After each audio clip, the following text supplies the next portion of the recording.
Hold off still, hold off still. Okay.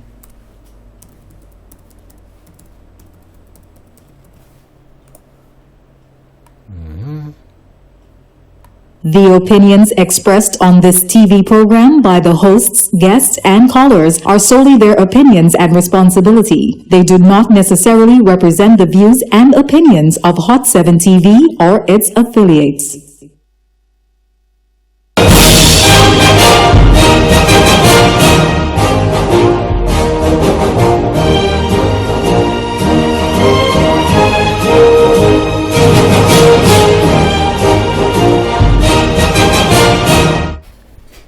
And good night, folks. Good night, and welcome to another episode of Keeping It Real. I'm so glad that you could join me tonight.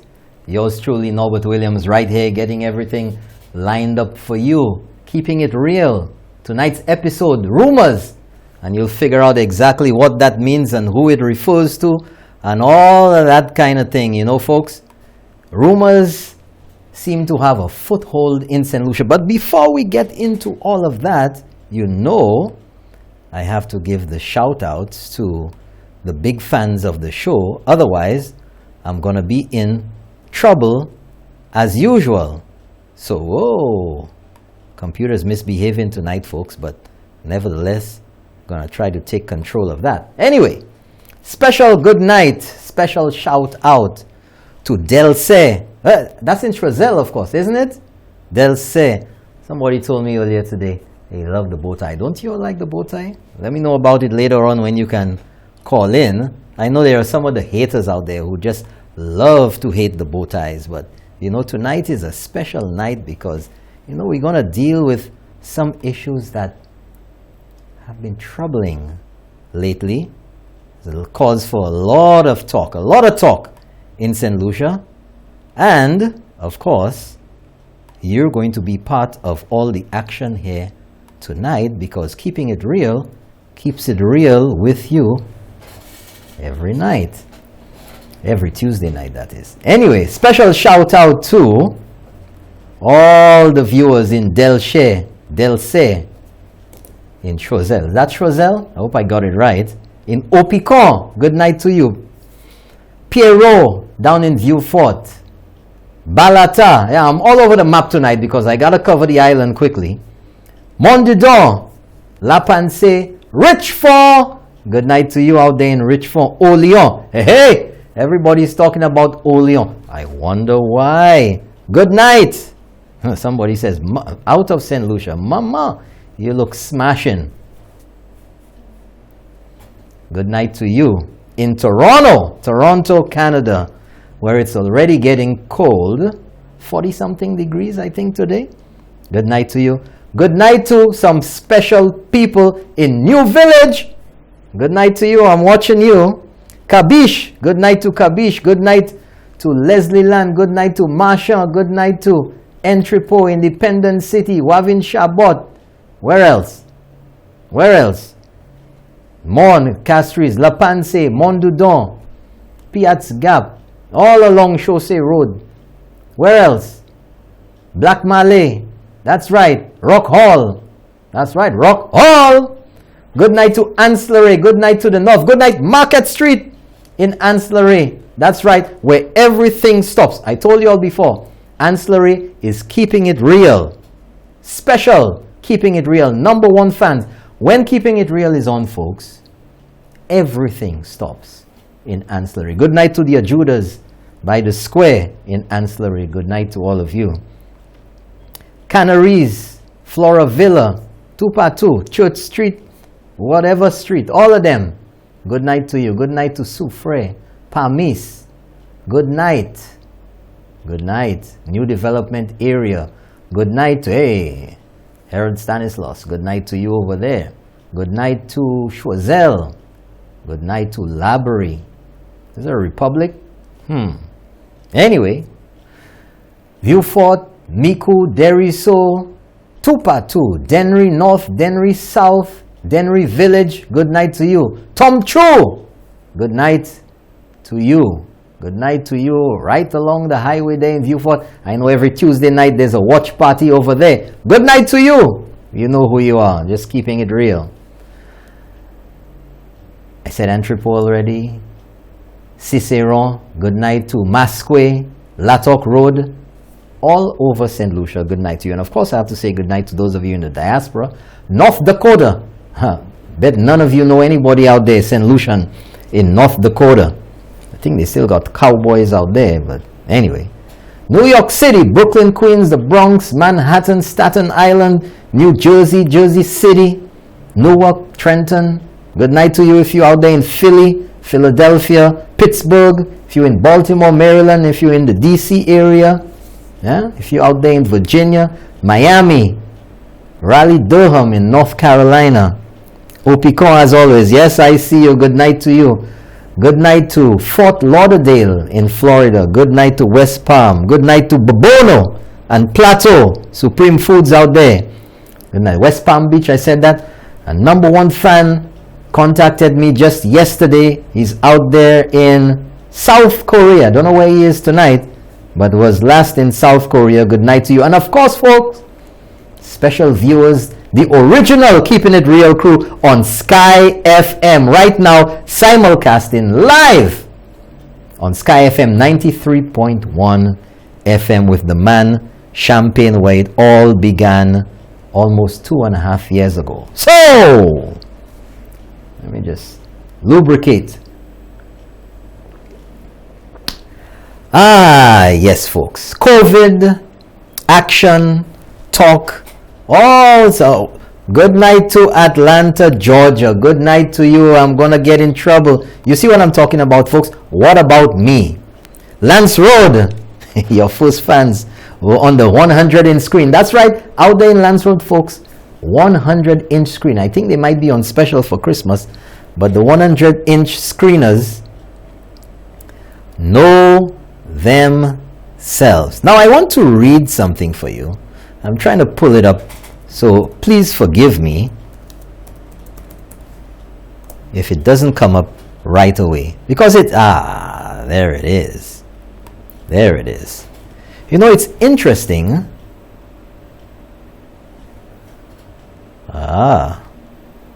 Yeah. So I think I will call early the photos. I don't bring them up yet, but have them ready, because I'm gonna bring them up a little bit. The chamber photos, just get ready for those. I'll call them when I'm ready. Folks, last week Thursday to be precise, Prime Minister Allen Chastanet met with, good night to the Clark family in Chicago, especially Brooke. Good night to you, Brooke. I don't know what that means, but you figure it out.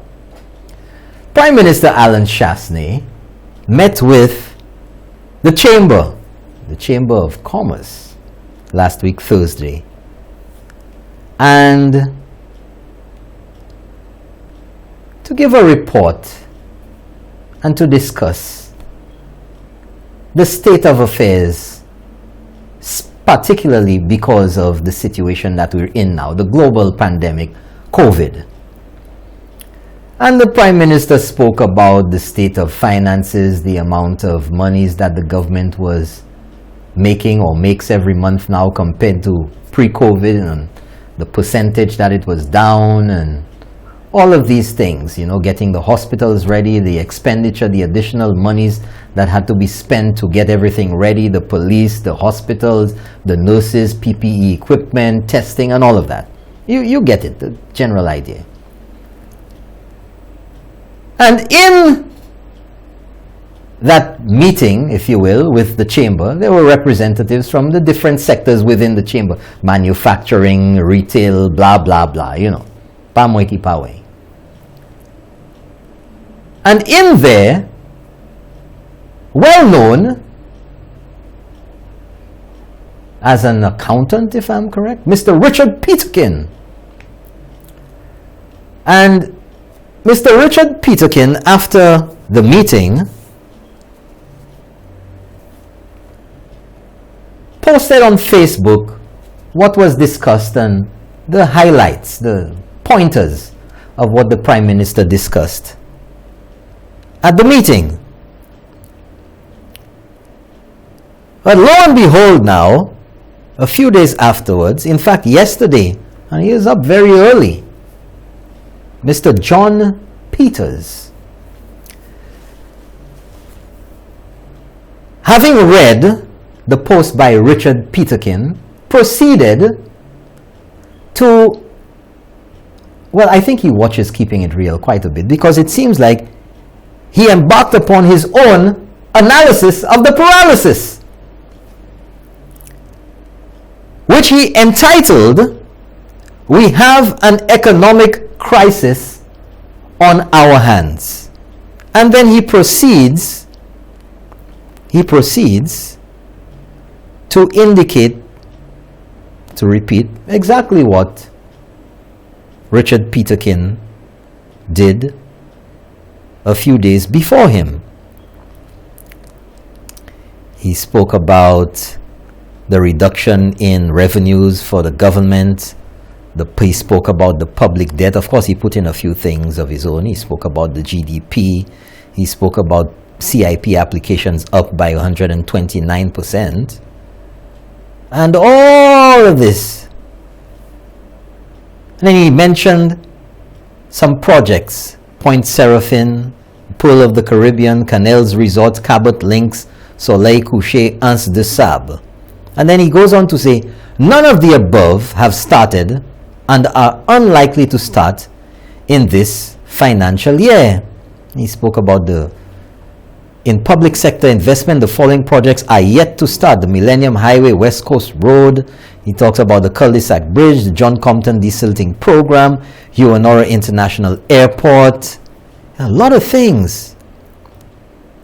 And then he talks about, he qualifies his ability to opine, to analyze the situation, because he says in 1994, my position as chief engineer brought me to the center of one of the greatest crises in St. Lucia, blah, blah, blah. He talked about Hurricane Debbie. I was a young 32-year-old maverick. Remember that show on TV, Maverick? You don't hear people using those words too much nowadays. He was a maverick who believed everything was possible. I saw St. Lucians from every community, every race, every political persuasion coming together to rebuild our country.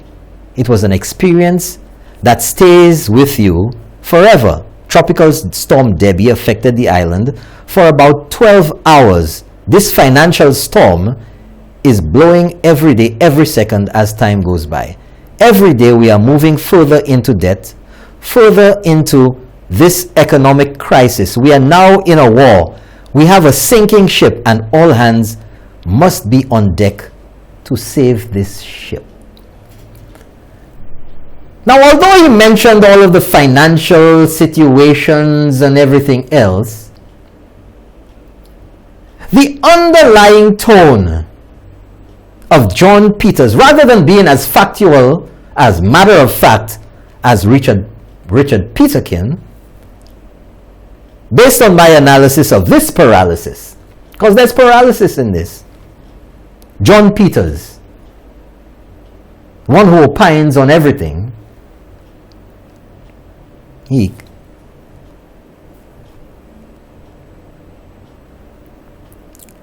we have an economic crisis on our hands. But in stating the facts as presented by the Prime Minister and as reported again accurately by Richard Peterkin, John Peters somehow missed the biggest part in all of this. He did not see the white elephant in the room of this discussion, in the whole entire complete complex of all of this. And what is that, you ask? What is that, you ask? John Peters, in all of his analysis there, did not figure that the big cause of all of this is COVID-19 and the underlying sentiments you detect, or at least I detected from all of that, was that he was apportioning blame on the government. this government, because he's talking in the time of now, and he's quoting the figures as presented by Prime Minister Allen Chastanet. So therefore, the only person he could be apportioning that silent blame upon is this current government. Nowhere in all of this does he mention, not in one sentence, not with one word, COVID-19, the effects that it's having on St. Lucia, the expense that it has caused to the government, the expense that it has caused to the workers, the lack of monies, the expense or the lack of money-making ability that it has caused on businesses in St. Lucia, on supermarkets, on accounting firms, all businesses in our economy, on tourism, on the farmers, on the taxi drivers, hotel workers, entertainers, musicians. He says nothing. He does not make the connection anywhere in that. But we're in a war. Who's in the war? How are we being bombarded? What type of missiles are being rained upon the people of St. Lucia? But notwithstanding all of that, he fails to realize or to comment or mention in the slightest of terms that St. Lucia is not the only one in this predicament. The whole world, dang nammit, John Peters. The whole world. Even the big granddaddy of them all, who's making all of this money and who has the biggest economy in the world, the United States of America, is balling. You can hele ale lako dismewi madle. You can't call Chastanet now over there. 60 million people out of work. 60 million. But that somehow eludes John Peters. It eludes him. Every single day on the news, the effects of COVID-19, the coronavirus, on the economies of the world. The UK, Spain, the European Union. Look, UK is closing down. Where they're closing down? Manchester, they're closing down there, they're closing down there. Ireland closing down, Spain closing, this, that. Tout moun ka hele. Canada, we see a spike. The US, there's a spike. Even in St. Lucia now, there's a spike compared to the small numbers we had before. Martinique, there's a spike. Guadeloupe is blowing up out of control. Trinidad, Barbad, Tupatu. And talking about Barbados, those darn hypocrites. The hypocrites out there. You know, all of you hypocrites, you're gonna pay the price someday. You know what really irks me, folks? There's no clock tonight giving me the time down. I can't see it. No, I can't. That's too far. That's too far down there. Can't see the clock. That means we go on until I stop. Folks, the hypocrisy of some people, the convenience of speaking only about certain things or in a particular direction is what gets me. You know that.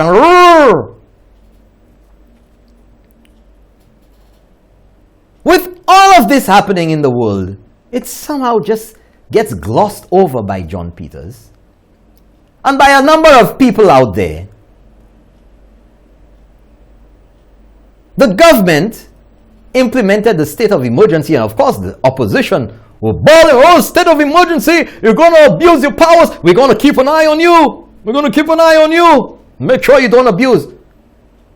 There have been no charges of any abuse from anyone during the state of emergency. None. N-U-N, none. But the calls, the cries, you thought somebody was squeezing the cojones.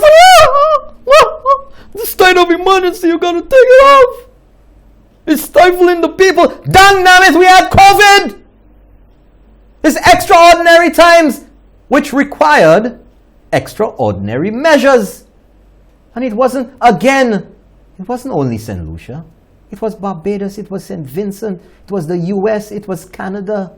There were curfews, there were lockdowns in certain areas, bars were closed, licenses for alcohol suspended. They were even calling, remember, let's go down memory lane just a little bit. They were even calling it sanitizer gorge. Ou changer ça? And all the hypocrites who bawled about, oh, give people a drink, and they gotta get a drink.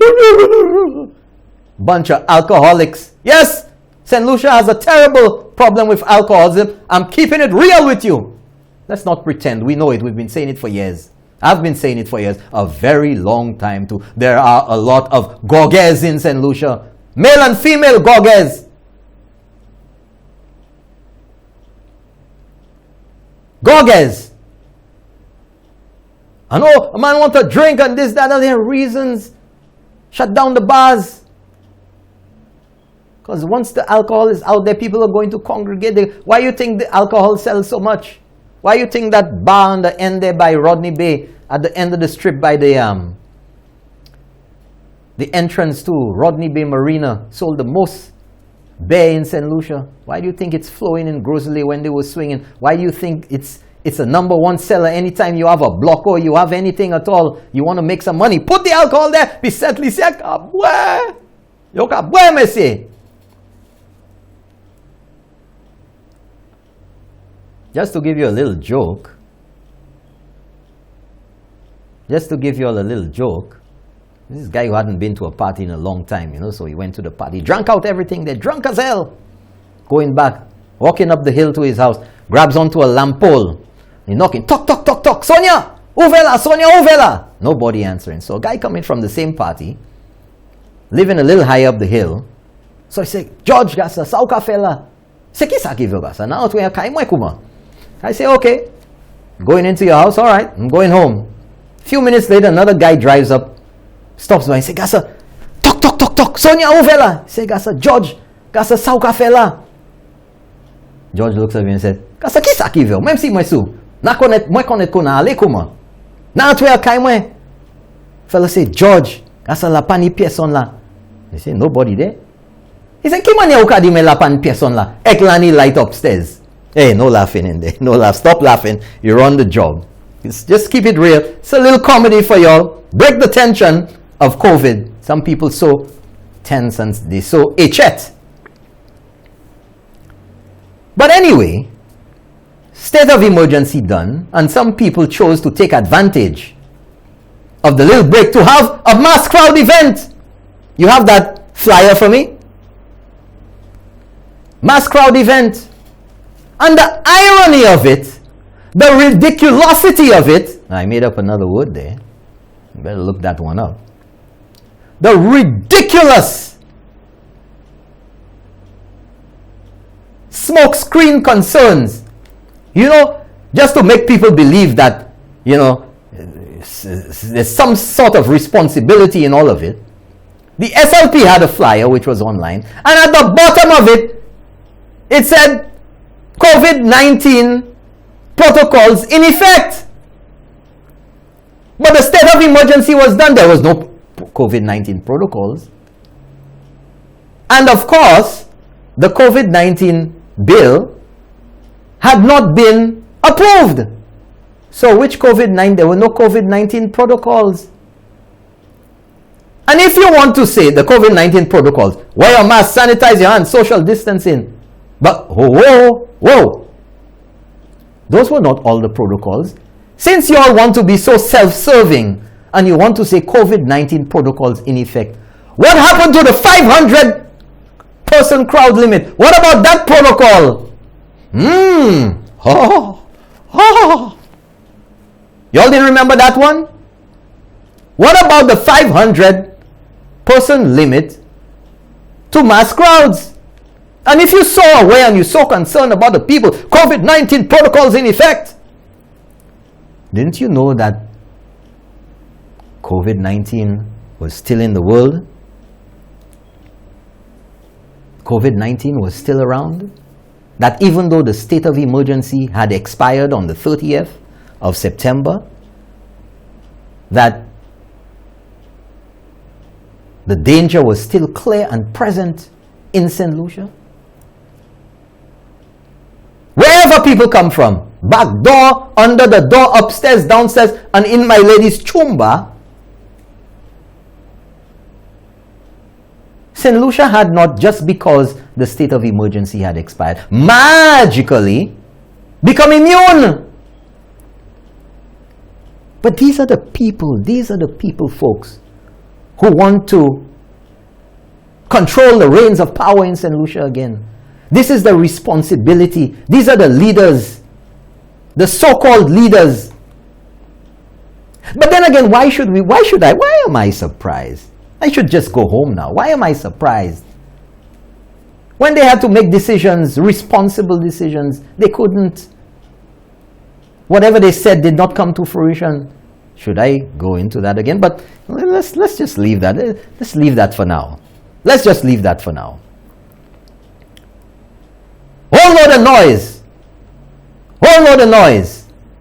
Tell you they demonstrating against the COVID bill and people's rights and all of this baloney. What happened just last week there? What Philippe said? Follow the protocols, cooperate with the authorities. Which authorities? Which authorities? The ultimate authority for COVID-19 is the government of St. Lucia. Minister of Health, Chief Medical Officer, Sharon Belmar George. And I tell you, we in October, we go into November. I call for Dr. Sharon Belmar George to be the person of the year 2020. Let me hear you say, Amen. Sharon Belmar George, person of the year 2020. I call it. I call it early. Just like some people will be calling elections early. Some of them will need the facilities of St. Jude to take care of them, or the OKEU. Ooh. But you know whoa, wow, almost made up another word there. The hypocrisy. The hypocrisy. Somebody says, I approve and endorse your choice for person of the year. But anyway, just having a little fun and just stating the obvious. Somebody else said amen to that. But sometimes you wonder, all the people who out there shouting about, here's our patrimony, we're patriots. You can probably come see this, say, Laje. You get the undertones. We know. We've been around. The washed up revolutionaries. And our patriots, and I will fight for our land that our forefathers, the furious and the fancy speech our forefathers left us. But they are the Kisaki forefathers. Repeating, copy and paste patriots. That's what they are. Copy and paste patriots. Oh, for our heritage and the Tululu and the Zagaya. Remember that foolishness? Foolishness. But there seems to be a group of people, or some people in St. Lucia, whose record is very well known and their pattern of behavior has been established for years. Copy and patriots. That's right. Not pastry you eating, Copy and patriots. For years the record is known. For years.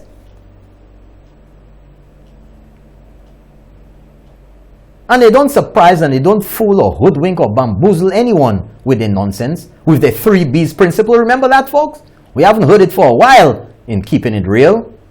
3 B's principle. Bullshit baffles brains. And good night to Keon and his mommy. Good night to you. Next thing I get in trouble. Good night to you all. State of emergency problem. St. Lucia has been the shining light in the world on how to deal with this, the measures, and whether you like it or not, the measures are necessary. Nobody just woke up one day and decided, you know what, let's squeeze St. Lucians. You didn't have these measures last year. You didn't have a state of emergency last year. So what? Ask yourself the logical question. What is the cause? Cause and effect. Uhatan Sakuma. Something happens. You know what they say? Every action has an equal and opposite reaction. COVID. You have to have a reaction. You have to do something. Fei yokahele. Parfait, you can do a lot by. When they cut the alcohol, when they suspended licenses, oh, you're suspending the people license. People need a little drink. A man need a little drink. Like, oh, if I say, well, ling la man, yeah, he long. Ling la te long. Say, go get.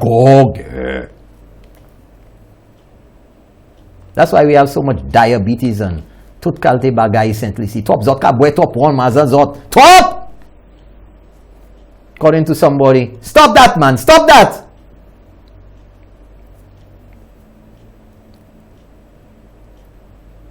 But solutions always have a problem. Some of them, you know where they're coming from, the polytricking. The hackalacks. Those who are stricken with chagrin pouvoir. But lo and behold, today, in the news, I ain't nobody balling. People understand what's going on. But of course, some people have to be all international. Good night to you in Monnier. You see, people send me threatening messages. Good night to Monnier. Good night to you. And in Barbados today, you ready with that newspaper article? In Barbados today, man downtown in Bridgetown, man, Spice Church, man, Christ Church, in Spice Town, all over the place, man, them Barbadians, man, them people serious about what's going on there. Yeah, man, I tell you, man. I tell you, give me the newspaper, man. Give it to me. Barbados extends the state of emergency today until the 23rd of March next year. 23rd of March next year, man. Scroll up. Can you scroll up? Let the people see what's going on there. Yeah, man. Read that, man. So why you not on the 100-inch screen? Read that. And of course, not forgetting the Facebook vagrants. Well, we have some of them out there, I tell you. Barbados today, declaring extension of the state of emergency. Ça qui fait qu'il fait avec ces books-là. But you know, anything to last St. Lucia. Anything to last St. Lucia, man. Mia! Ou pas attendre yo ka di rien about ça. Ou pas attendre yo ka di rien about ça, man. Puis si yo parle, yo ka rien carcaglo. Zamane carcaglo. They ain't saying nothing about, because that's the darling. Eh bien, Antigua, that's the darling up there. Quantité bay ha backfire en l'air là. Jol yo fait mais fap. Yo pas parler. Antigua, man. Yo pas parler. But the moment any of those people or anywhere else decides to do something different, you see, we're not doing that. This week alone, listen to me, folks. This week alone, Martinique has had 737 cases. So, allez online. Aïe, pour quoi?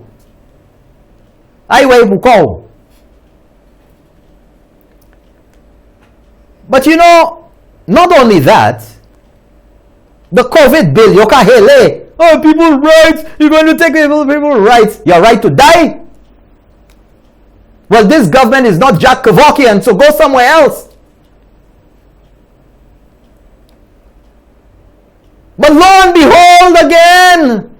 behold again, emulating and following in the footsteps of St. Lucia's stellar handling of this COVID-19 coronavirus situation, global pandemic, St. Kitts, you have St. Kitts for me? St. Kitts, 2-3 days ago, is going to pass what? Put it up for them to see, please. It's not there. It's the second one. Okay, folks. St. Kitts, modeled clearly after St. Lucia's very own, is passing the COVID-19 Prevention and Control Bill Act. Oh my gosh! Chastanet! Oh, Chastanet! Chastanet! Nobody's talking about the Hakalaks. They're not talking about that. They ain't talking about what happened in Barbados, man. They ain't talking about that. I'm gonna make Chastanet look too good, man. God bless you, man. What are you talking about? Can't talk about that.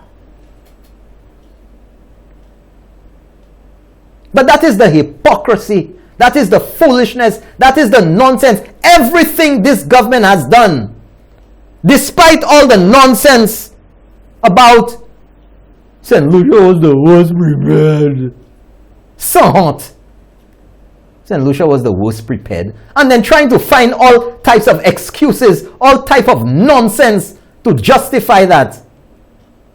All types of foolish reasoning to justify that ridiculous statement when all the evidence, all the facts, everything that was available proved otherwise, showed otherwise. You know what they call it? Stoic defiance. It's Hamadi. Yeah. You have the St. Kitts. Put it up for them. I want the top so they could see. You have the top of it? Scroll down. That's right. Bring it down. Let's see. Hey, Upani. What kind of thing is that going on there? You'll sabotage me again tonight? But folks, you can read the story. Baste. I wanted them to see the headline. But anyway, that's good. The new COVID-19 Prevention and Control Bill.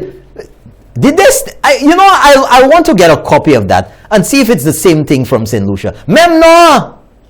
But if that's what it is, folks, prevention and control. The bill is intended to replace the emergency powers COVID-19 reg. Oh my gosh! No! It's not the same thing under the state of emergency in St. Lucia. Oh my gosh! OMG! Was St. Lucia a guiding light for Barbados? Was St. Lucia a guiding light for St. Kitts? Unbelievable! Unbelievable! I can't believe that. They can't believe that, man. That's why they ain't talking about it.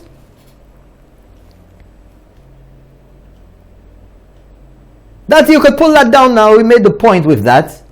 But you see, the Prime Minister of St. Lucia, the Minister of Health, the CMO, and the government of St. Lucia is concerned about the lives of St. Lucians, is concerned about the viability of businesses in St. Lucia.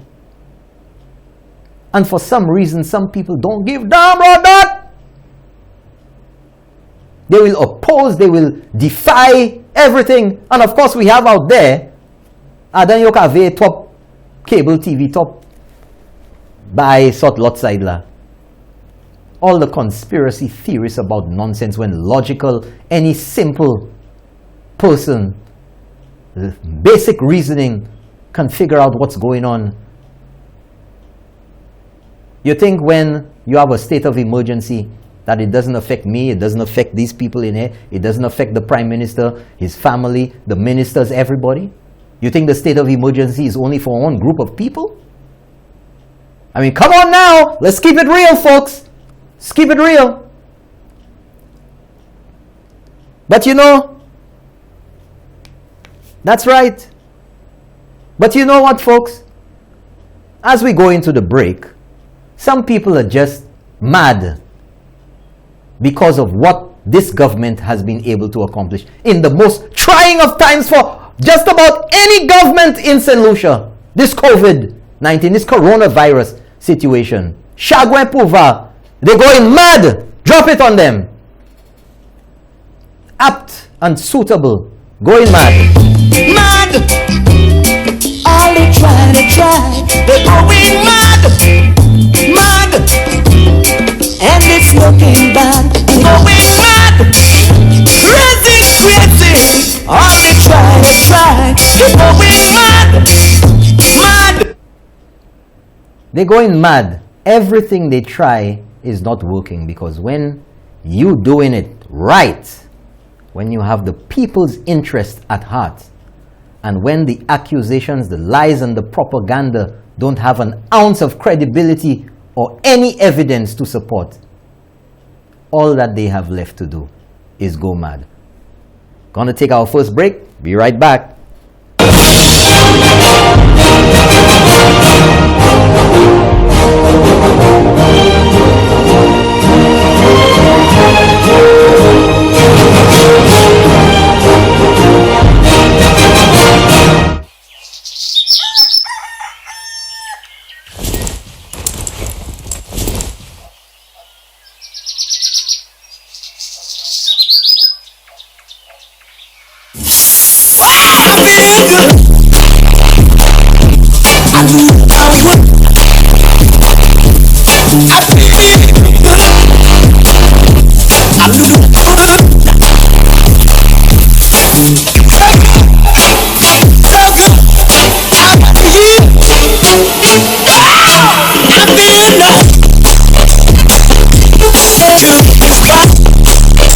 Experience the benefits of a tropical solar water heating system.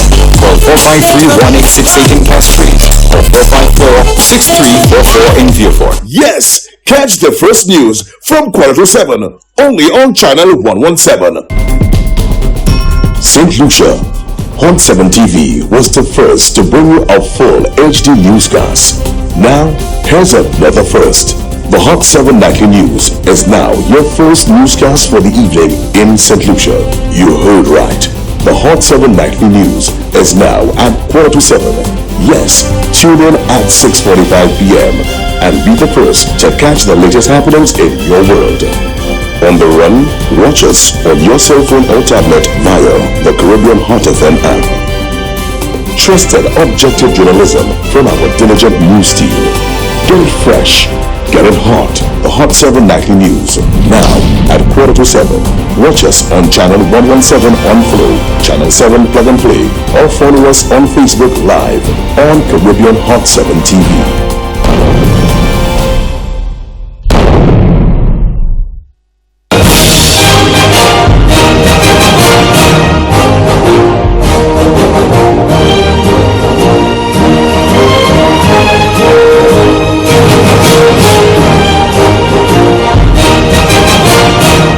Well, welcome back, folks. That was a quick break. Welcome back to you.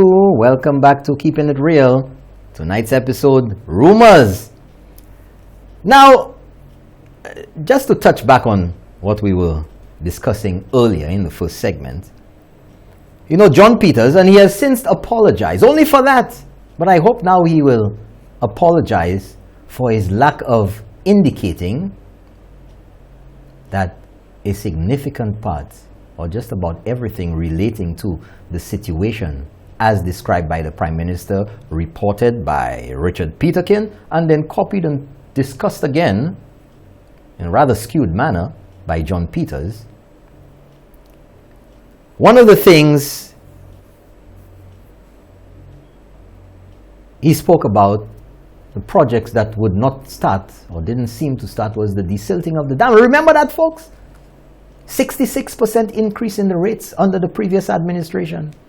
Your water rates, nothing happened, things didn't change.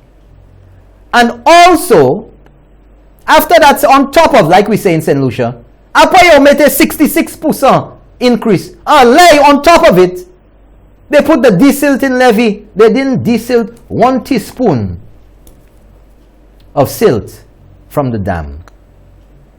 But Wasco has been working hard, and there's a board, and should I mention his name, Mr. Denbo, is working hard, and everybody else there. Wasco has been working hard.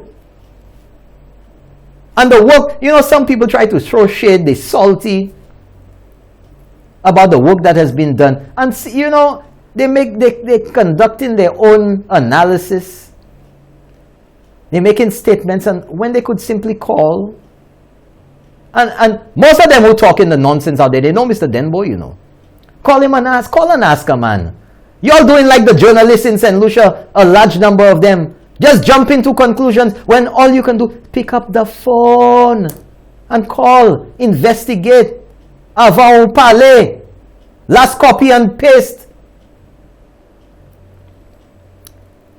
So he said the dam ain't going anywhere, blah, blah, blah, all of this time and nothing's happening. Although, I don't seem to recall him being that critical previously about the dam. You know what I'm talking about, wink, wink, during the previous administration. But if I'm wrong, next week I'll say I stand corrected. So let's see what's actually happening. In fact, they did run the first trials of the dam. Yeah, the dam desilting project is ready to roll. Drop the video for them to see.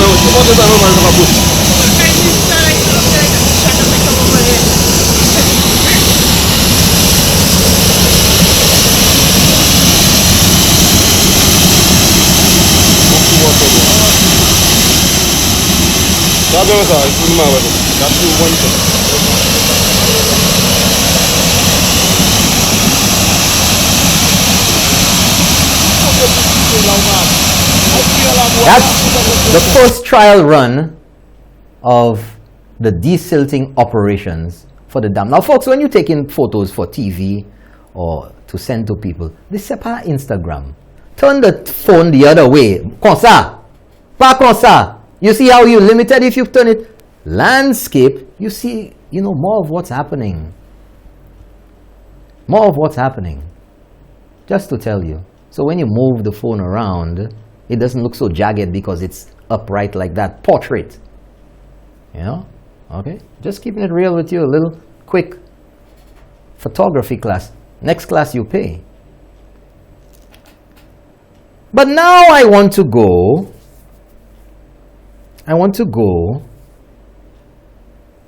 Should I get into that there now? Yeah. Remember a few weeks ago,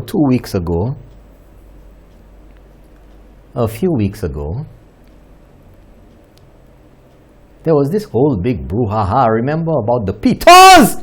And we had all that excitement last week and week before. And you saw the video. Pawe pour gourmet. Excitement. Trespassing Adamun. People who should know better. So-called lawyers, former parliamentarians, former police officers, challenging people on private property and asking them what authority you have there to stop. I mean, can you believe this nonsense? But anyway, let's go to what I really want to talk about that area down there. Remember the owner, what is Gilbert Robillard, if I remember correctly. Remember that, folks? But I want to bring to your attention because something kept nagging me. Not something happened. We might have that later. But something happened. The light bulb went off. And it kept troubling me in the documents, Sometimes you think and you're not thinking, but the brain's working. And with the granting of approved developer status, remember that? By Dr. Kenny Anthony and all of that. And something just seemed to be missing in the mix. Missing in the mix. And I had a look at the papers again. And there are actually two documents. Pretty much the same thing.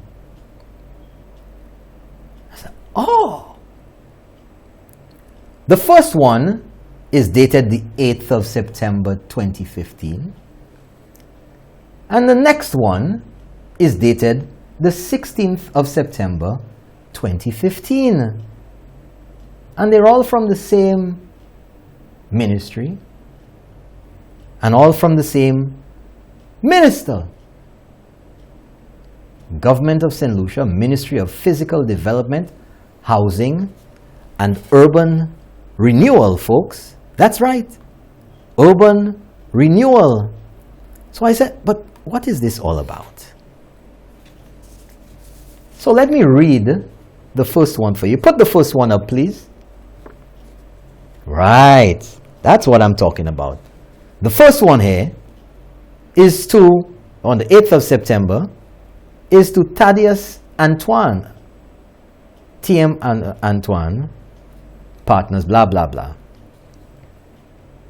And it says, read your letter dated August the 26th, 2015. Remember, there was all of this argument about they didn't give permission for this and they didn't have anything, and it's this government DCA that give approval, and it's Chastanet and all of this nonsense. Just like when they sold the Black Bay lands 6 days before elections in 2016, or 2 days before elections, signed an agreement and everything, but because it was registered in this government, they say this government did it. I mean, such nonsense. But we're not going to go back on that too much tonight. So listen to this now. Let's go to the... Can you... People have 100-inch screens out there. Uwe! That's right. Oh, Bethla. Oh, Horsey. Oh. I write... That's from former Minister Stanley Felix. Me say ni a signature to him, me say. Me say a doctor. But anyway, I write with reference to the above captioned. Please note, pay attention to this little paragraph there, folks. Please note that all developments within the policy area which your proposed development refers to must be developed in accordance with the provisions of the limits of acceptable change as administered by the Development Control Authority. Hold it right there. Listen to that, folks. Must be developed in accordance with the provisions of the LAC, limits of acceptable change. That's for the Peter Management Area, the World Heritage Site Area, as administered by the DCA, the Development Control Authority. I urge you to submit your application for consideration at the soonest. So the minister is not saying you're not entitled to, because this person bought the land, 92 acres. So let's go to the next letter. Almost the same thing, as if there was a mistake in the first one. So 8 days later, another one comes out. Basically the same thing. Dear Antoine. Dear Mr. Antoine. Dear Mr. Antoine. Hey, my way. Your proposed, listen to this now, a little more detailed. Your proposed development falls within the Peter Management Area, and as such is subject to the rules governing all such lands. Notwithstanding, however, the rules do provide for, listen to this, folks, they're saying is this government, the rules do provide for the construction of one family home on the basis that the developer is a local concern. Now, Horsey, when I read, I was like, what does that mean? Is a local concern? What does a local concern mean? But let's go on still. Note, however, that your design will be subject to the provisions of the limits of acceptable change and the Development Control Authority. So it's not the government giving you permission. Once you qualify, as I said before, folks, once you qualify to build in wherever it is, whether it's on top of Mont Jacques, whether it's on Mont Didon, whether it's in the Peter Management Area, the law says what can be done. So, in reading there, I said, on the basis that the developer is a local concern. Kisaki local concern la. What does local concern mean? And it means that you have to be a St. Lucian. But a St. Lucian can mean more than one thing. In fact, it means more than just a person. Well, a person, but something that's not a person being considered as a person. And a company registered in St. Lucia, folks, in St. Lucia, is considered to be a local concern. So there Stanley Felix is saying, I doubt you would even say that if you didn't know so, being the Minister of Physical Development, Housing and Urban Renewal, is giving him the hint there that you have to be a local concern, that you should register a company.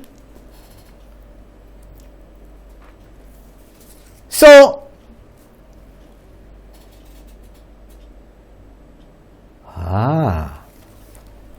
You should register a company, and lo and behold, that's right, folks, lo and behold, if we go to the land register, you know, those of you who've purchased property, land, and you've been to the land registry and all that, you know what the land register is? Shows you all the previous owners and down to who the current owner is, whether the bank has a lien on the property or whatever, or hold or first dibs or whatever you want to call it. So let's go to the land register for that property which was purchased by Mr. Robillard. Land register. There it is, folks. Now look at the lines in the middle that are crossed out. Anytime the property changes possession, they cross it out and the new owner is put at the bottom. But let's look down at the bottom. You see the last one there? It says Mondesi Estates Limited, and that was registered. The date there in the land register is the 16th of February 2016. Who could that be? I thought the property was owned by Monsieur Robillard. Mondesi Estates Limited, who's that? Monsieur, well folks, Monsieur Robillard registered a company in the name of Mondesi Estates Limited, because initially when I saw that, I say, but Mondesi, this is still in the people's name order. The man wittingly, in my opinion, to not raise any eyebrows or anything, not that he was doing anything wrong, but to blend into the landscape, you know. And if you want that landscape to be the pitons or anything else, to blend, he called the company Mondesi Estates Limited. And the sale was finalized, or it was registered finally, on the 16th of February 2016.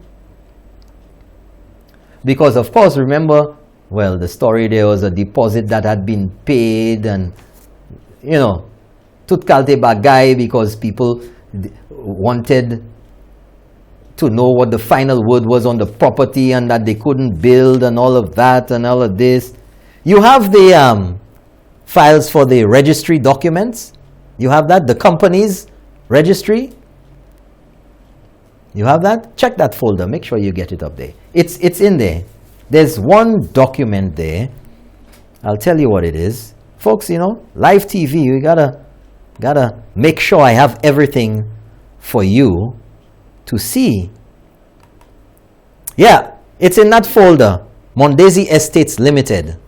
There are 3 files in there. See that?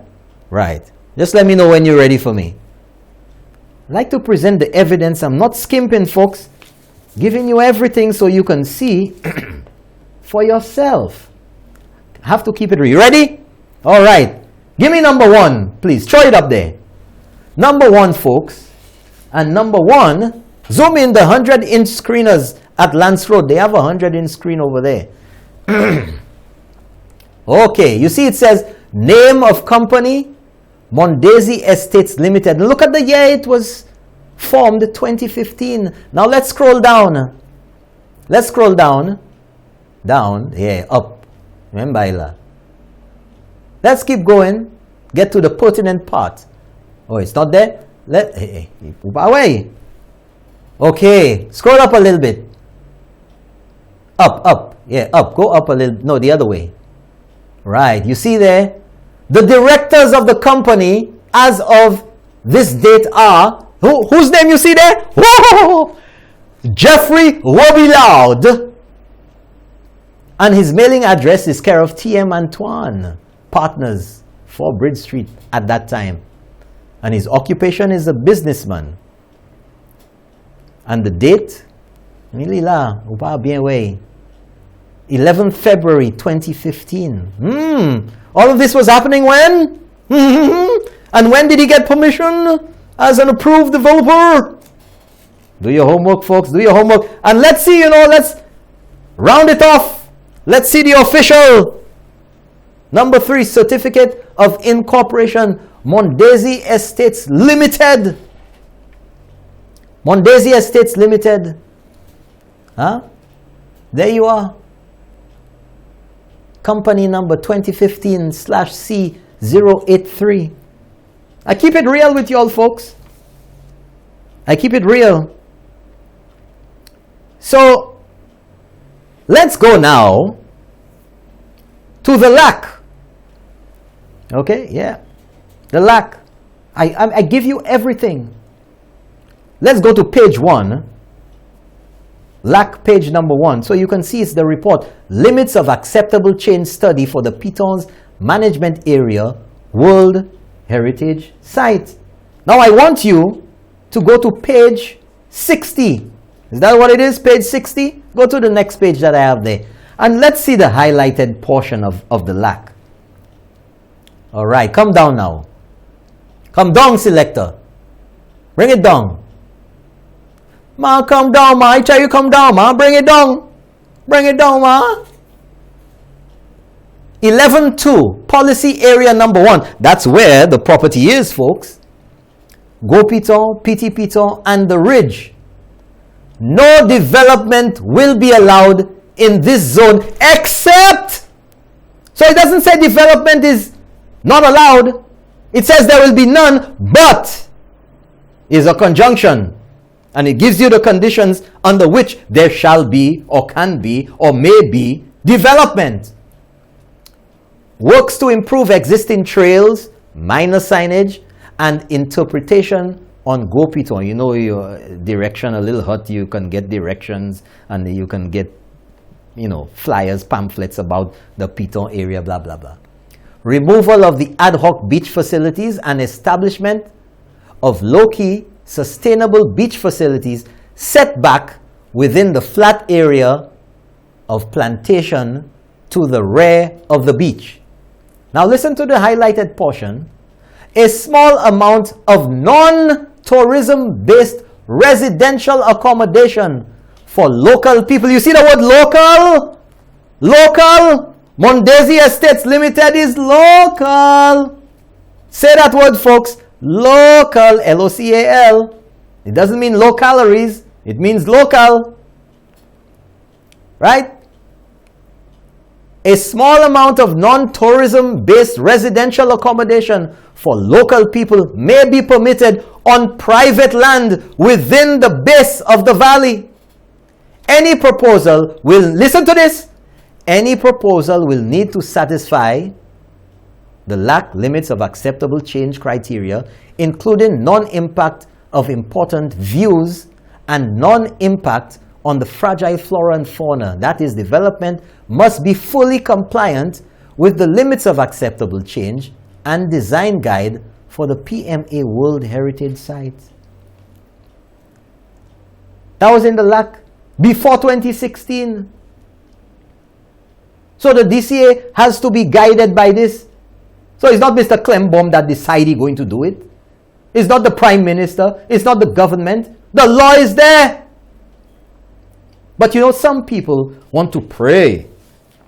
Want to prey on your lack of information because you're not involved. How many people would know this? How many people knew this before? I didn't know it before. There was no need to find out about this. You live in Cap Estate, you live in Viewfort, you live in Dennery. Oh, you care about LAC? What do you care about LAC? But you see, keeping it real is here, folks, to clear things up for you. That's right. We're going to take our next break, and we'll be right back. We're going to take the calls during the next segment, folks. Give you an opportunity to talk on things, but we're going to talk about it. Back after the break.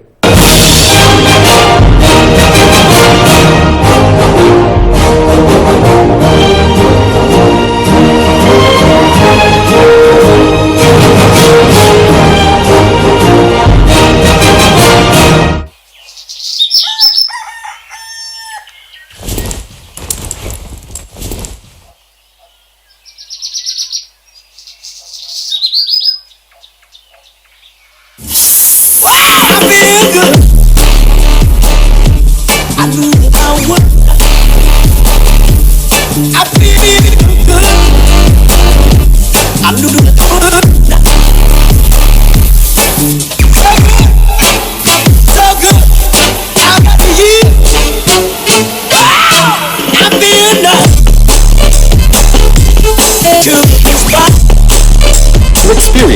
benefits of a tropical solar water heating system. Call 453-1868 in Castries or 454-6344 in Vieux. Yes, catch the first news from 7:15 only on channel 117. St. Lucia, Hot 7 TV was the first to bring you a full HD newscast. Now, here's another first. The Hot 7 Nightly News is now your first newscast for the evening in St. Lucia. You heard right. The Hot 7 Nightly News is now at 7:15. Yes, tune in at 6:45 p.m. and be the first to catch the latest happenings in your world. On the run, watch us on your cell phone or tablet via the Caribbean Hot FM app.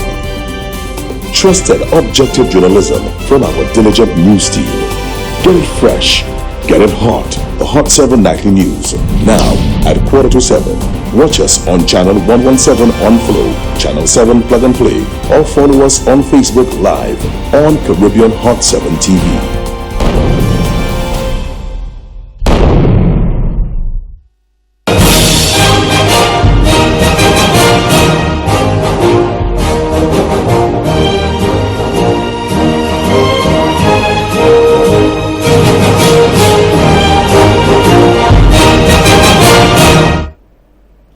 Welcome back, folks. Welcome back to this segment. Now, remember there was all the talk about incentive and who incentivized the property down there and by giving approved developer status, and why would anybody spend all of that money just to look at it? And this letter here from Stanley Felix sounds like a guidance, and this is how you do it, and these are everything there. So clearly, approved developer status was given by Dr. Kenny Anthony and the SLP government back then because they knew very well that the law allowed the possibility of development there. Is plain and simple. Plain and simple, as you saw in the LAC guidelines, and exactly who it says will apply the guidelines from the LAC, the DCA. The DCA is not making up the law. Mr. Clem Bob's not making up the law. But some people, they want to mamagai, they want to malmene or sevel, as if you coco loco. The people of St. Lucia, not dotish. But you know what? You know what, folks? All of those who've been trying to hoodwink the people of St. Lucia, who've been wanting to apply, and you know them if you know them from your neighborhood or wherever, on your job, all of them, they know exactly what they plan. We're going to flush them tonight. I'm going to flush all of them for you tonight. Flush them! Flush them! Flush them again. A lot of water these days. Each other in. Let them each other in.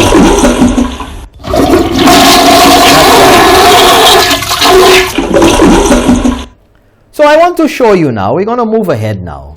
I'm going to move ahead because when you finish flush, you leave. You don't hang around. I'm going to go now to a visit that Prime Minister Allen Chastanet had today of the respiratory hospital, which is just about complete. It's in operation, and he went to let his eyes cook his peas about what's going on there, because you know we've had a few extra number of new cases, and there are 2 new cases today. Those of you who didn't know, press release came out earlier this evening, sometime I think after 5-6 o'clock. 2 new cases. So we're now at what? 68, 69? You're supposed to be telling me those things in there, you know. I can't do everything around here.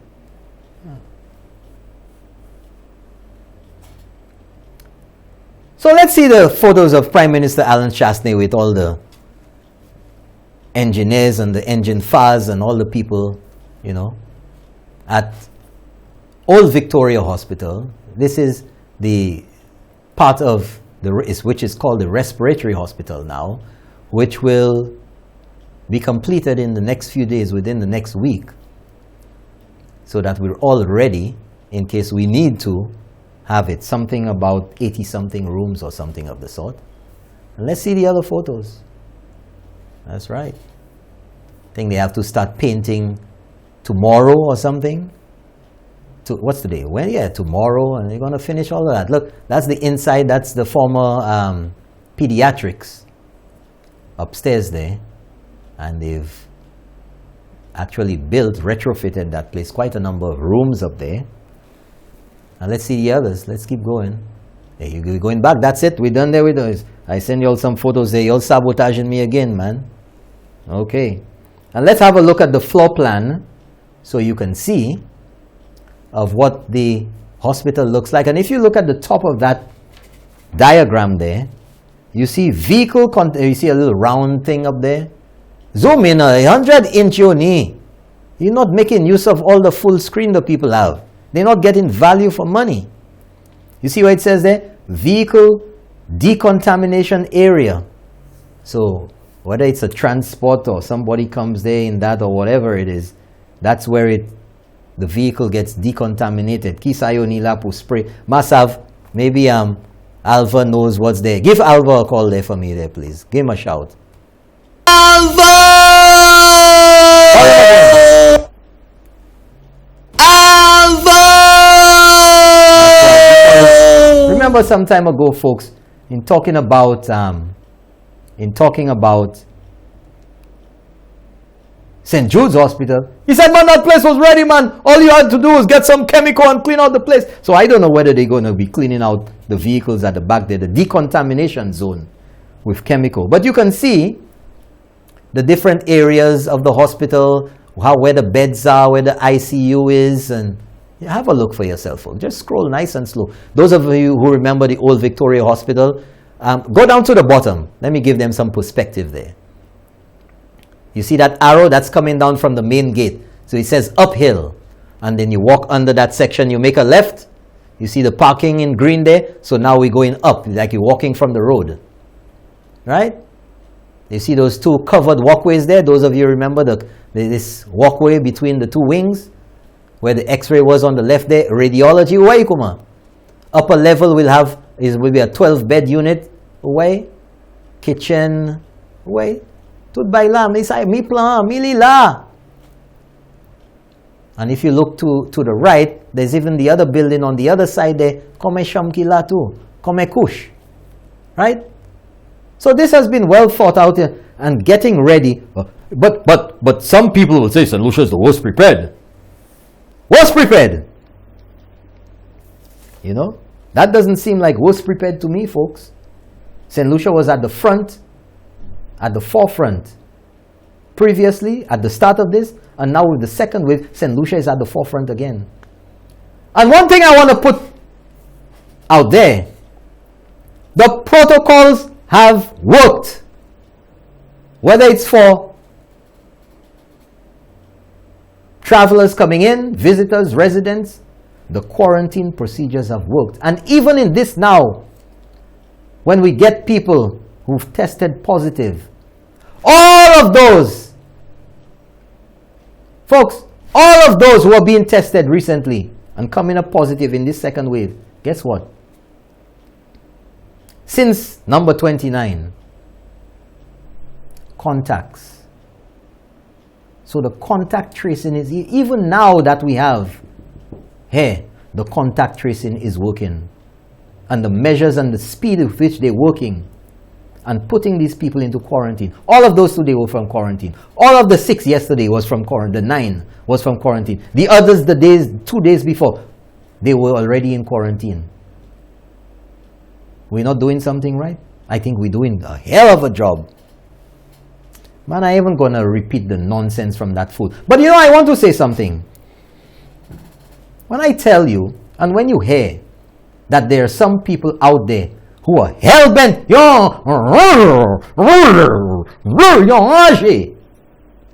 to sabotage the image of St. Lucia. People talking about, oh, they have more than they're telling you, that they have this there and this place and all of that, at that hotel and all kind of nonsense. And the people who will believe this nonsense And these people, they're not professionals in anything, you know. They can't even walk on chew gum at the same time. But there are people out there who will listen to the foolishness from these guys. Ça pas COVID, hein? Jusqu'à parler trop. They will listen to the nonsense. So much so, you see, this social media, people monitor, you know. The press outside monitors, they monitor social media. The same way you do, you monitor your friend's page. CNN and all other news agencies, they monitor Allen Chastanet's page. They monitor the leader of the opposition or the SLP's page or the UWP page. That's where you get information from.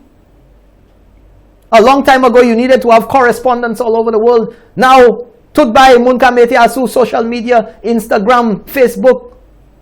So they get a very good idea of what's going on, and then you can further ask questions.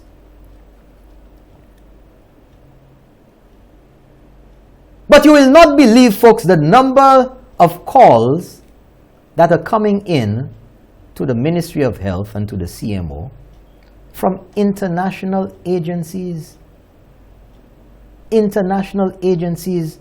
and they're asking whether there is an outbreak in St. Lucia and the government is covering it up because of the nonsense that these jokers, these losers, these failures are putting out there.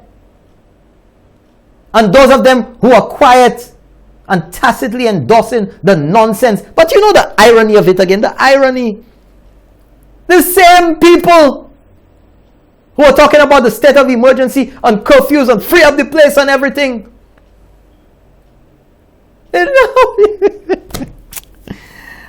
Let me see Fat Boy there laughing there for me, please. Because this is a joke.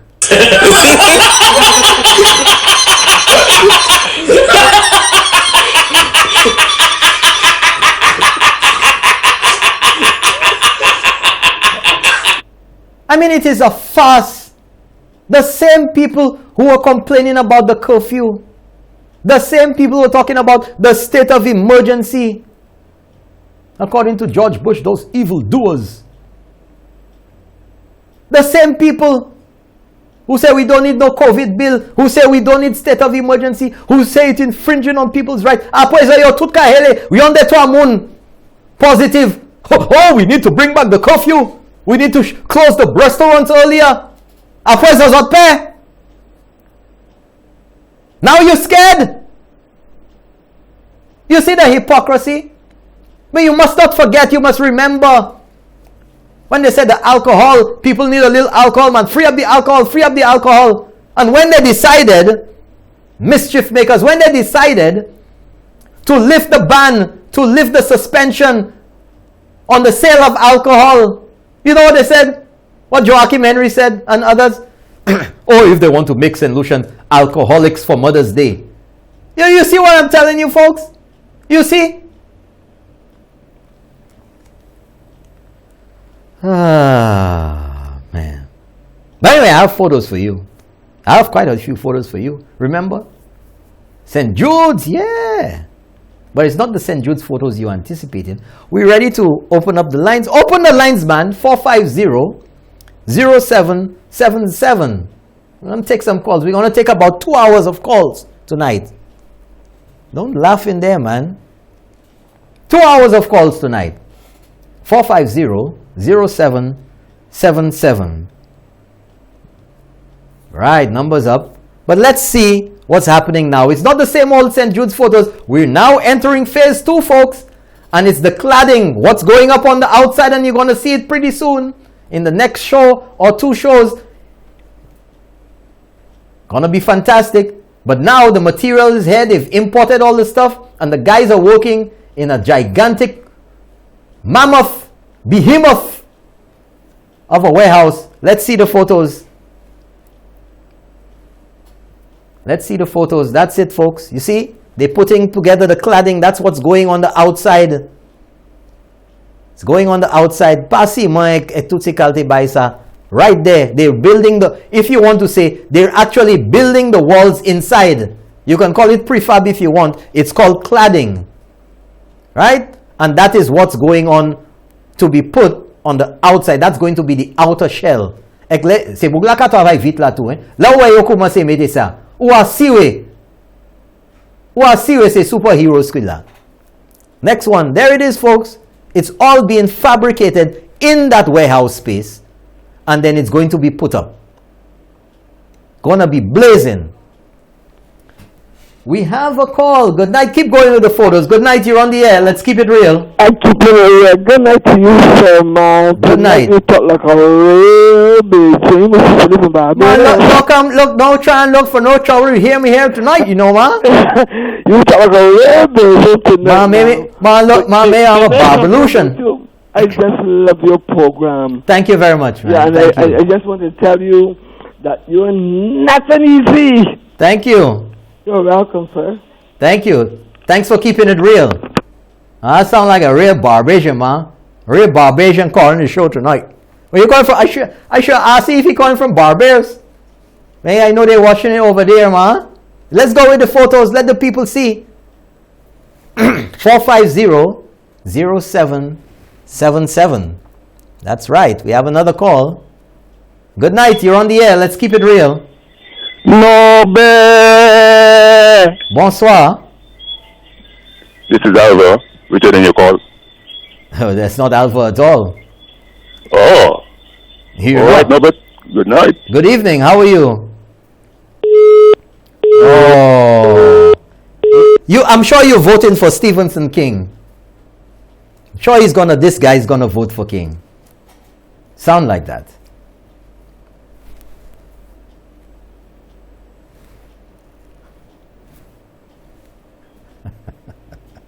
You missed that one on me. You bail out on me there tonight? Well, what? Nothing? Flush him then. Flush him. That's what he deserves. A little too far from the flush house. Flush him away. That's right. Is this guy voting for King? Auntie is fucking, your mother is fucking, your father is fucking, you alone is fucking, your uncle is fucking, your brother is fucking, your sister is fucking. Why are you not fucking? That's right. Vote for King. That's what you need to do. Vote for King. But you see some of them going mad because they can't deal with the facts. 450-0777. Lucky sevens all the way at the end there. But folks, you see the kind of calls. Who paid for the credit on that phone to call the show? If you call in, call with something of substance. We're discussing some very serious issues here tonight. We're talking about COVID. We're talking about issues that are pertinent to the people of St. Lucia. But you know, you're going to stay up at this time of the night and call, talk absolute nonsense. Nothing of any consequence. Nothing at all. Nada. Waste of time. There's a word that starts in, St. Lucians have a way of really colorfully dealing with you.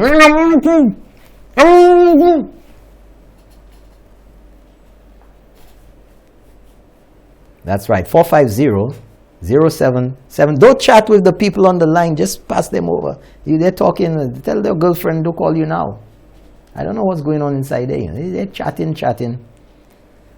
But we still have some more photos from St. Jude, the factory construction there, the fabrication of the cladding. Let's go to that. Let the people see.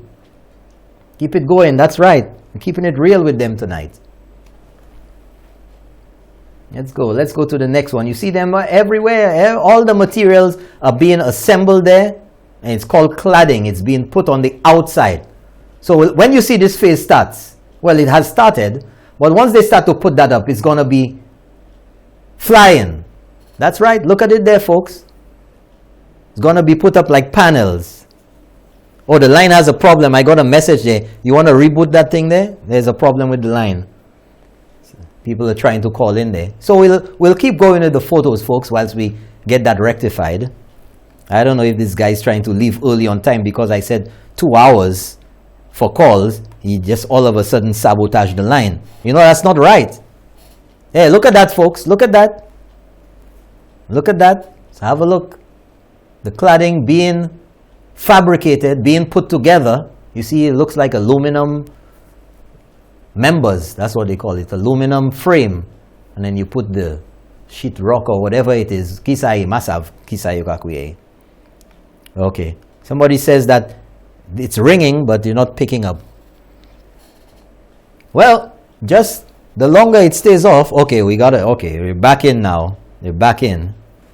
Okay. Good night. You're on the air. Let's keep it real. Keep it real. Good night. Good night, sir.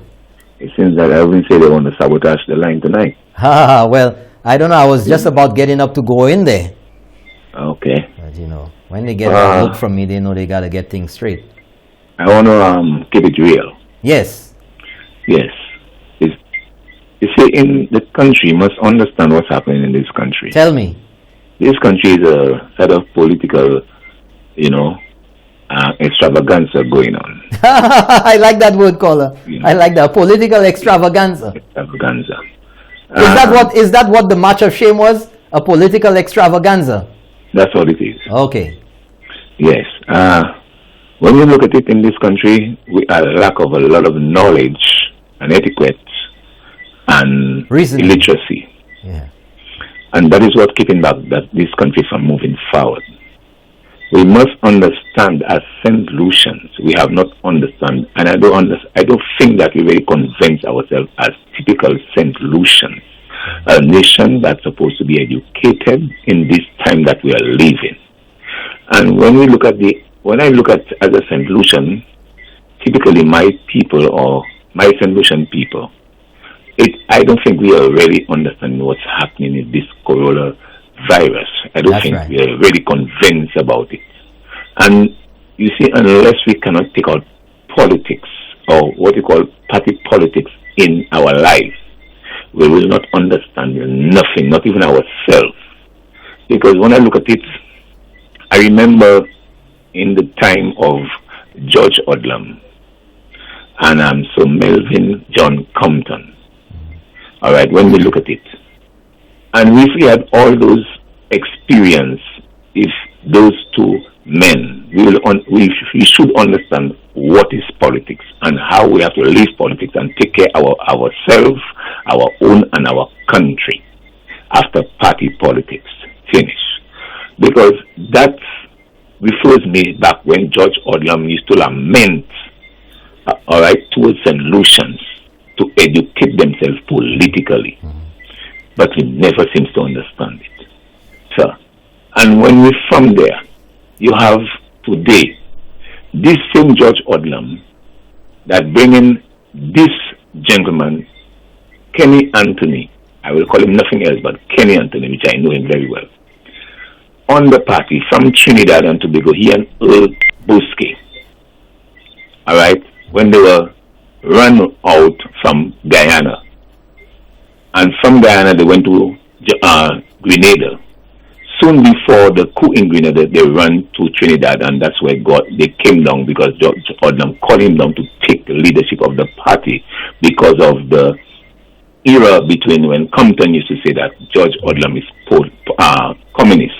It was just a political mileage. And so the people were so, messed up. They believed that.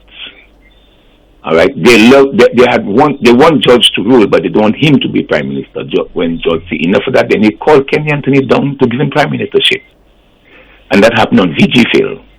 In that time, we were so happy about it to see a young, talented, young, attractive man going to be our prime minister. Yeah. In that day there. I myself enjoyed it so much because I was on the line automatically. But when you look at it, when things go down the line. How many years after? Yes, thank you for correction. Everything overturned against George Odlum. That same George Odlum that struggled for this Labour Party today. And was kicked off from House of Parliament because that he used to tell Kenny Anthony the way that he's going is not right.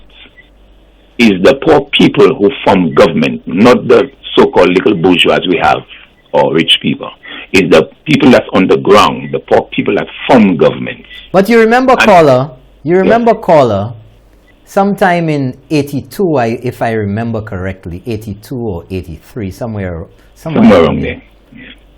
when George Odlum stood on that island, the western island in the William Peter Boulevard, the one Yes. near where Simpex was, you know, the island, Yes, I remember.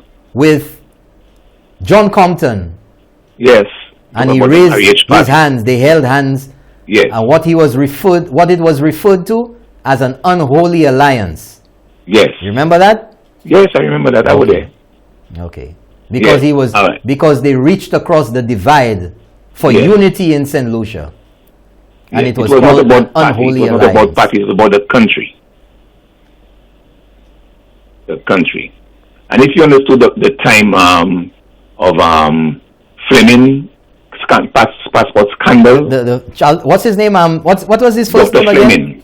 Dr. Fleming. Dr. Fleming. Yeah, Fleming, well, that yeah, the wasn't his passport first name. scandal. Yeah, at the UN. When Compton realized, yes, Yeah. that what was taking place, that corruption that was taking place under Dr. Fleming, all right, was selling the passports, and they couldn't see where the money was going, and that's where it started. And John Compton actually pleaded with George to come and take the position of him when he had him to resign from the position, and George becomes the ambassador to the UN. All right, I was working at the Odlum place at the time when he called him over, but he asked his father, should he go? His father says, for your country, it's not for politics. You got 30 seconds, You see. caller. Pardon? You got 30 seconds. Yes, okay. But what I really want to say, I couldn't get to, as the time coming, I can't get to the exactly what I was coming with. But you see, the Labour Party always have a bad reputation about, you know, what you call criticizing everything. Absolutely. And that's why George Odlum had to release them and gone from the umbrella, because he was the PLP at the time, becomes PLP. Progressive and Labour then- Party. Yes, Progressive Labour Party. And you see, if we St. Lucians really look at it, I don't see the reason why we have to be so interested as St. Lucians. And we know that. We know the criminality about the Labour Party. It haven't got a good reputation at no time at all. Because you're going to tell me in a time like this, you're criticizing. And you know why they're quiet today? Because they had to eat all the words. They had to eat everything that they said. The church had to come behind them and tell them to give the lady a chance. That lady that how you call Talking it, about that, thanks Yes. for reminding me. Yes. Yeah. Okay, caller. Yes. Okay. That's but it. Thank you very much. Thanks for keeping it real. Call Yes. again next time. Thank you. Yeah. Okay. Thank you. Folks, the thing about the Prime Minister saying the CMO is the best ever. Folks, what does that mean? It's not a statement about anybody before. It's just a statement of satisfaction with the work somebody's doing. We all do it ourselves. Oh, you're the best ever. Means that you're so good, you're doing such a good job, you deserve to be the best. But of course, the usual hackerlacks and the satellites out there will twist it and malmeny or sevel and try to talk about that and try to ridicule it and say, well, this person is the best too, and that person is the best. Salty, that's what y'all are. Good night, you're on the air. Let's keep it real. Hello. Good night. Good night. You're on the air. Let's keep it real. Yes, Norbert. Hi, good night, sir. I make out that voice. Honorable Guy Joseph, Parliamentary Representative for Castres Southeast. Once again, very good show. Yeah, thank you very much. Norbert, I have made a few pronouncements myself or statements that we need to pay attention to what is happening to our country. And Labour Party always claims St. Lucia as their country. But when they claim St. Lucia, they want to take back their country as if they are the only one who have the right to govern in this country. Now, there's something fundamentally wrong with this present Labour Party. They've lost their way. And those who know old Labour, and these men who went through the struggles to cause the Labour Party to be what it was at the time. And one such person is the Governor General. And I've had several discussions with the Governor General about this. And look at the hatred of the present Labour Party towards the Governor General. Look at the hatred that was there towards George Odlum, as the caller highlighted.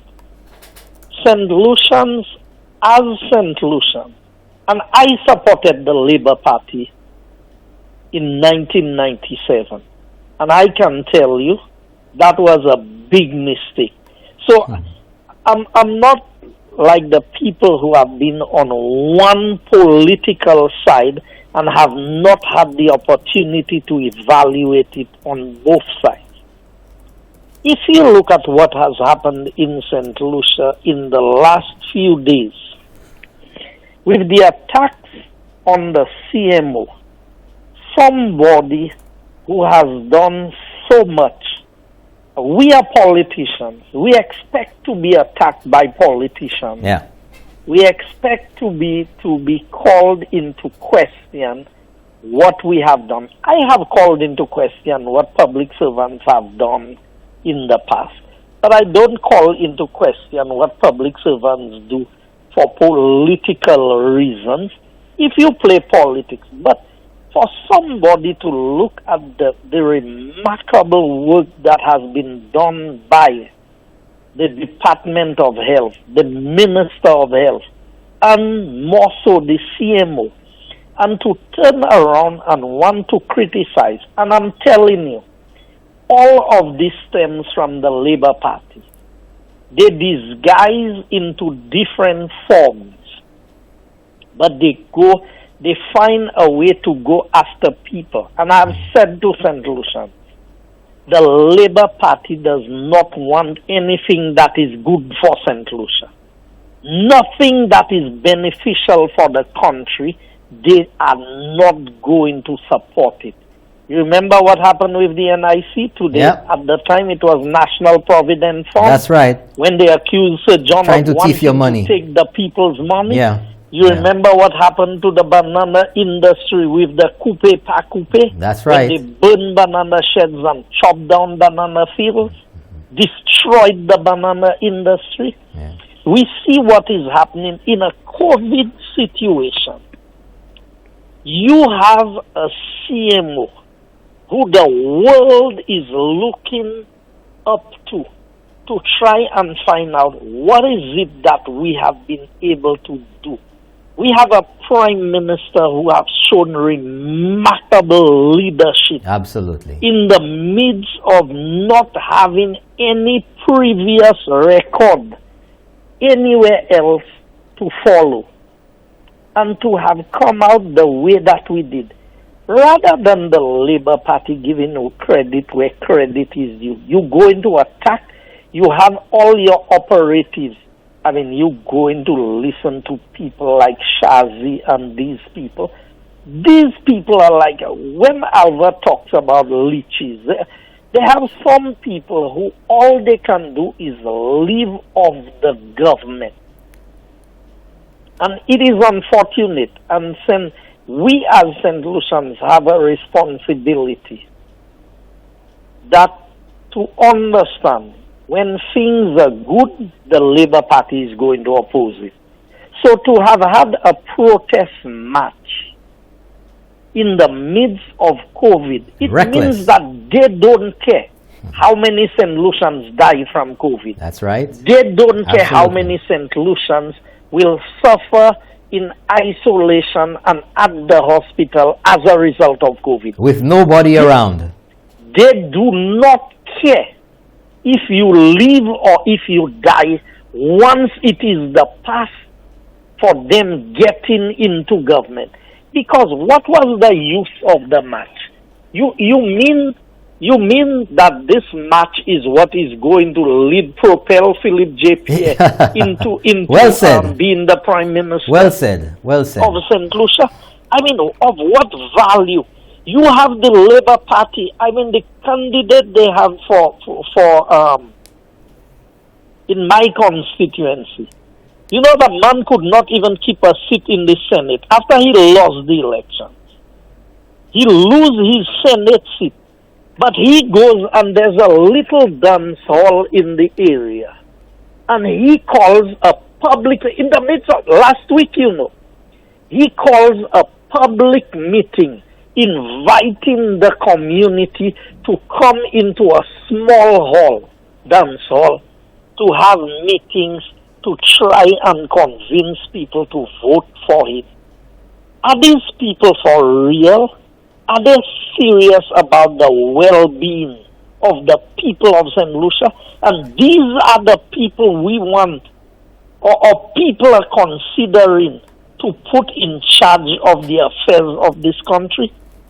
Pierre have to be sick mentally to have called a meeting.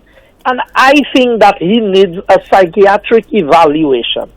Because when I heard Philip J. Pierre, he supports saying that in a press release, did you play that press release last week? I did. Where he said he supports the measures being undertaken by the government after all of them walked out of the parliament. I mean, any man who is right in his thinking can do something like that. That's right. That's right. So, I want St. Lucians to open their eyes. And one question you need to ask about that land that was sold in Soufre at the base of the Pito. How close was it to elections when that land was sold? And who collected on behalf of the St. Lucia Labour Party campaign funding from the sale of that property? We need to ask them who did that and who was involved in the process. Because similar to the land that was sold 6 days before election, when Parliament had been dissolved already, Parliament had been prorogued for elections, yet still property was being sold. And the property was not sold to a St. Lucian. So when they talk about who is selling St. Lucia to foreigners, so who sold how many acres they sold at the base of the Pito? 92. 92 acres. Who leased the seabed to a foreigner? 83 million acres. Acres? Who sold Black Bay and to whom was it sold? So when the Labour Party will come... How much was it sold per square foot, you recall? It was sold for under 5 EC dollars, if my memory serves me right, a square foot. Beachfront property. And then, when I did the development in Forestier, you know how much the land was sold for? $9, $10, $11, and $12 a square foot. Wow. All the way in Forestier, in the hills there. But at the beachfront in Black Bay in Viewfort, you're selling it for $5 or in that region, it may be 5 or 6 EC dollars a square foot. That is what you sell in our beachfront property. Prime property.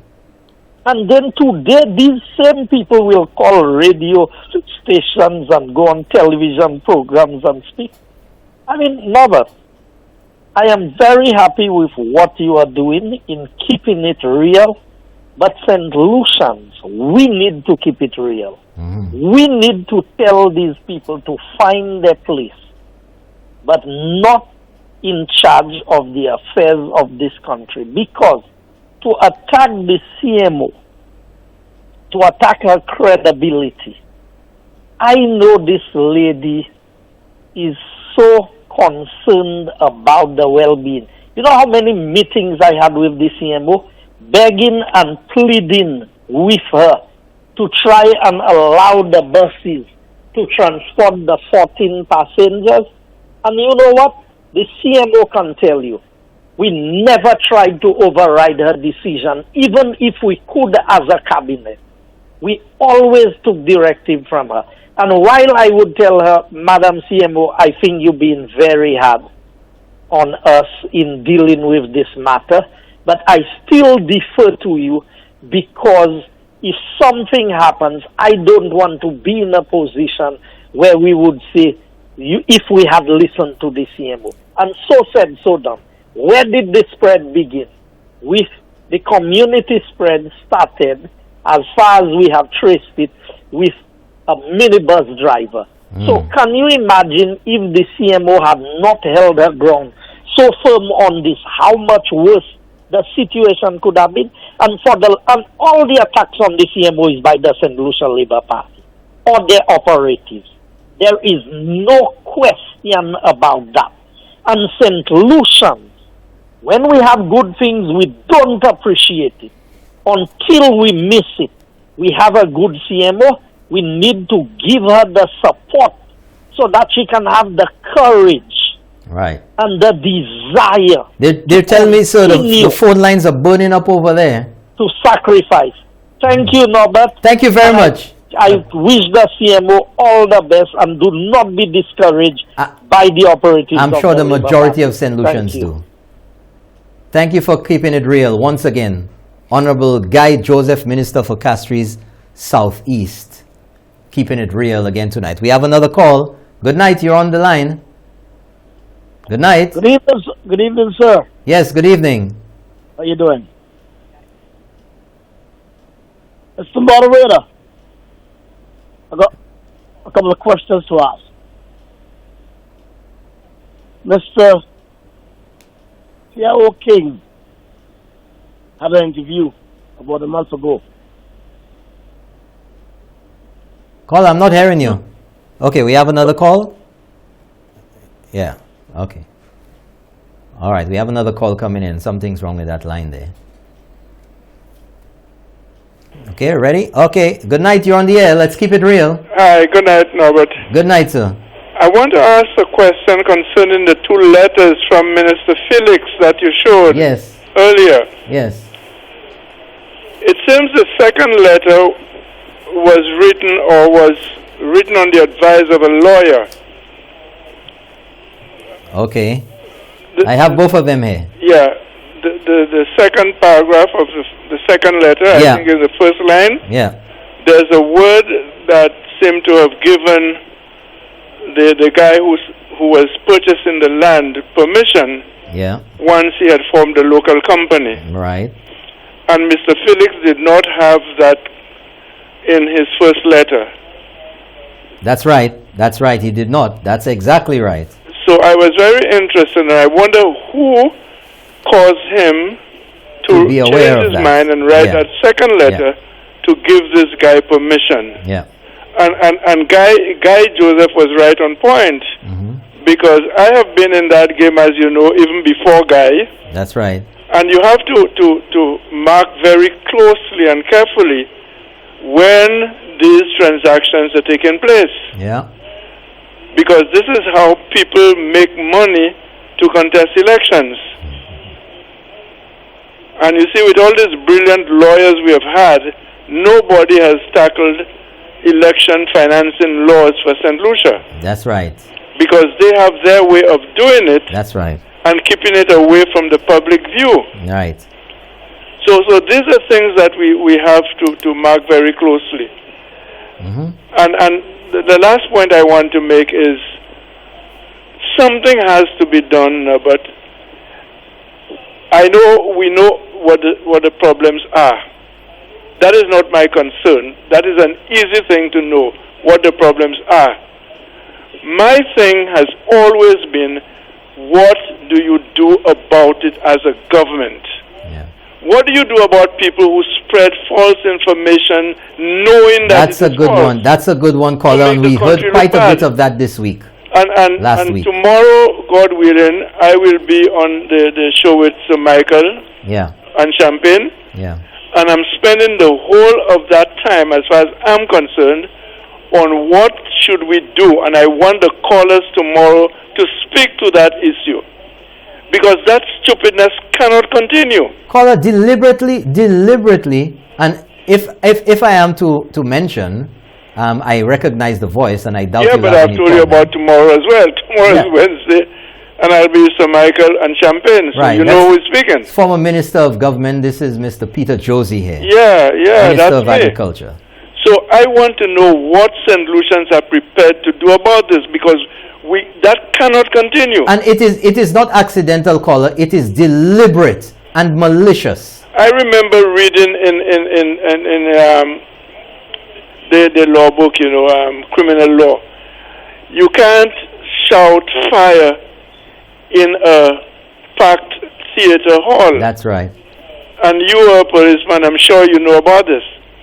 There are certain circumstances and situations where you just have to be more careful, and I think the people who are doing that know what they're doing is not good. Right. And they're doing it. That's why they're doing it. They're doing it, hopefully they think that it make the government look bad. But they're short-sighted. If you break down the country, you never work when you're in office. How the hell will you fix it up if the people vote for you at the next election? And what will you inherit? The fruits of your labor, of your sabotage? No pun intended there. Fruits of your labor. Anyway, let's leave that alone. But that is something that the people of St. Lucia must think about. Yeah. This is a serious business. And you know something? In the first 28 days, the first 7 months, we had 28 cases, I think, of coronavirus. Right. After the March, how many did we have? In less than a month. 2 weeks, 2.5 weeks, 3 weeks. I said in less than a month. Okay, in 3 weeks, we have had almost that number. How many you have had? We've had more than 26? That number. We at 68, 69 now. So you take out, you minus 28 from 69? 30. That's, just about the same. In 3 weeks, we had the total amount that we got in 7 months. We have had more cases than we had for the first 7 months. That's right. So what does that tell you? We have local spread, and where did the local spread come from? Caller. We are making as if we are little children, we are, as Trump called people like Haiti and Nigeria and Africa, as if we are asshole countries. We are better than that. We are smarter than that. So we shouldn't play stupid or let people put stupidness in our ears. Yeah, and tomorrow Mr. Josie and Sir Michael Chastanet will be on Sky FM 93.1. And we have to be resolute when we're making these decisions. Yeah. If you're not prepared to take strong decisions when you're in government, you shouldn't be in politics. You should not be. Because this country sometimes needs strong medicine. That's right. And you have to be prepared to administer that medicine. To get rid of the worms, we need some Antipa. Thank you. Thank you very much, sir. You Thanks have a for good calling. night, my friend. I'll see you tomorrow, God willing. Thanks for keeping it real. 450-0777. We have another hour to go. We have a call. He's laughing at the back there. We have another call. Swing it over. 450-0777. Good night, you're on the air. Let's keep it real. Mr. William, good night. Bonsoir. Comment ça va? Très bien, monsieur. On nous parle. Fais vite, hein, puis nous pas ni trop de temps. Oui, moi ça va.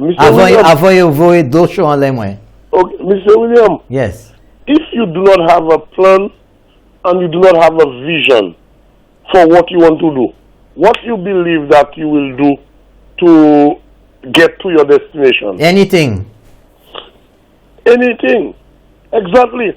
Is either you kill, either you steal, either you destroy. You have to do something to get to your destination. That's what you call it. That's what you call desperation. Exactly. Desperation. Chagrin pouvoir. Yeah. Chagrin pouvoir, c'est bien ça en français. Okay.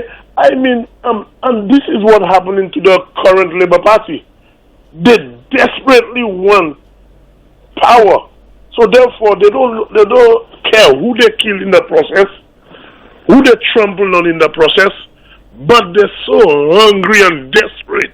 And caller, just to get it right here, being reckless with COVID can lead to the death of people. That is exactly what it is. Because COVID kills. Yeah, but that's what we are saying here. Because they're saying that something. After the match, they will come with COVID. But Mr. Pierre, come on. Is after COVID less than 2 weeks. After the match, less than 2 weeks. You have so many people infected. Caller, you know one thing they're talking about. Oh, the bus driver was not the one. He was not contracted. So what? L'argent pour faire. People, you're telling me on a day when so many people are expected to be up and about, that if someone was not contracted to render their services, that they would still not see the opportunity to make money and transport people? You tell me that there were no vendors by the side of the road? You tell me that people just like New Year's or Carnival don't take the opportunity to come out where you have such a crowd? People want water. People were selling water. There were vendors. People were selling peanuts. They were selling icicles. They were selling fried chicken, everything. They were selling alcohol and everything. So therefore, I do not want, right now, to be honest, these guys is so desperate that they will do anything to try and get themselves in power. That is something that they can never gain in St. Lucia again. Thank you, Mr. Thank you very much. Thanks for keeping it real. Okay, we got another call. Okay, yeah, okay, he's smiling again. Don't tell them, don't call during the show. After the show, they can call you. We have another call. Hand it over. We ready? Good night, you're on the air. Let's keep it real. Good night. Hello.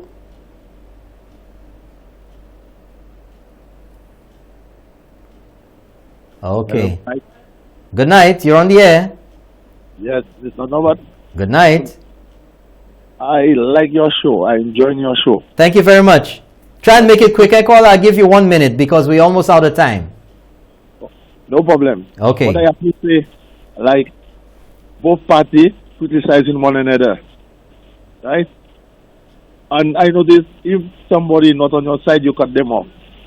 You have to keep it real. Let them say their view. Thank you very much. Okay, thank you very much. Thanks for keeping it real. And we'll take 2 more calls, I think. We'll take 2 more calls. We got a few minutes left on the show. Good night. Okay, we got another one here. Okay, good night. You're on the air. Let's keep it real. Hello? Hello? Okay, nothing there. We lost that one. Good night. You're on the air. Let's keep it real. Hi, Norbert. Yes, good night. Nice style, looking very sharp tonight. Oh, thank you very much. Norbert, I want to make a substantive point. Before I make that point, I just want to endorse what the Honorable Guy Joseph says about the Labour Party. Yeah. And the fact that they believe that they alone are entitled to hold political power in St. Lucia. And there's this attitude of they alone are patriots and everybody else who doesn't support the Labour Party or who supports the Honorable Allen Chastanet are not patriots or not patriotic St. Yeah, Lucians. political elitists. Yes. Is this kind of snobbery, like they alone are entitled and everybody else are ignorant or stupid? So, yeah. And I also want to add to the point he was making about the Labour Party not supporting the National Provident Fund. It's not only that. There have been so many other projects, so many other programs in the UWP that the Labour Party has fought against. They fought against independence. They fought against the building of the causeway. They fought against the Point Seraphim. They fought against the Rodney Bay Marina. Development after development after development, the Labour Party has fought against in St. Lucia. So I always say, thank God Sir John held to his guns and kept his focus and developed St. Lucia despite the noise the Labour Party makes. Because where would St. Lucia be today if Sir John had heeded to all the criticisms? Yeah, anyway, absolutely. That's not my substantive point. My point was, no, but okay, caller, I have to give you 1 more minute. We're very tight on the time. Yeah, for sure. Just to let you know. For sure. No, but I'm surprised what you disclosed today, that Barbados has extended their state of emergency, and the fact that St. Kitts is implementing a very same title as our COVID bill. I would like to see the clauses and so on and see if it's exactly the same. But it's amazing that Barbados and St. Kitts have implemented the very same thing exactly. we have been doing. And St. Lucians have been jumping and screaming, oh my God, they extended the state of emergency. Oh exactly. my God, this draconian bill. when clearly islands in the Caribbean, including Barbados, including near Motley, have looked to St. Lucia as examples and templates on which to follow in the management of COVID. And St. Kitts is following in our footsteps. This is not the first time. But no, but I want to say one last thing quickly. Where we are today, the increasing number of cases, you know, I am disappointed in the Labour Party. Because at a time, Labour Party is always restless in opposition. But at a time when we say Lucia needed a unified message on COVID, when opposition and government needed to stand together and tell St. Lucians the seriousness of this, what did they do? They undermined the CMO, they undermined the messaging from the government, they undermined the government at every single turn. They have the biggest mass protest, quote unquote, in the history of St. Lucia, bringing thousands of people together in the middle of a global pandemic, undermining the efforts of the government at everything that had been done. Their operatives made COVID seem like a hoax, you know, as if we were joking around at this. The recordings of Philippe Pierre and the statements he's made on COVID, all of that has come back to haunt them right now, the numbers. It has come back to haunt them. They have to eat their words on what is happening.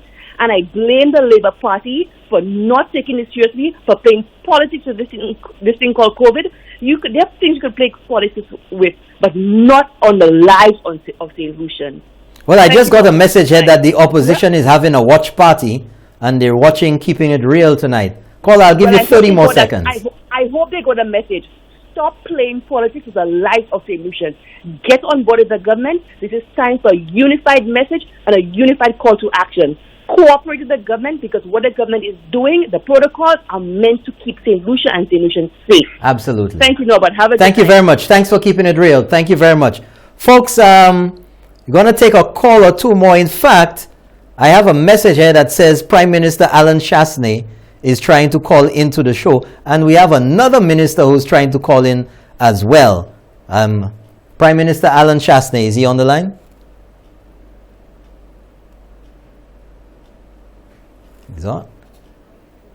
Okay, we have Minister Dominic Fedee, Minister of Tourism and the parliamentary representative for ancillary canneries. Good night, sir. Thanks for keeping it real. Norbert. Good night. Good night, Norbert. How are you? Good night, sir. I'm doing great. Very good show. Thank you. Let's keep it real.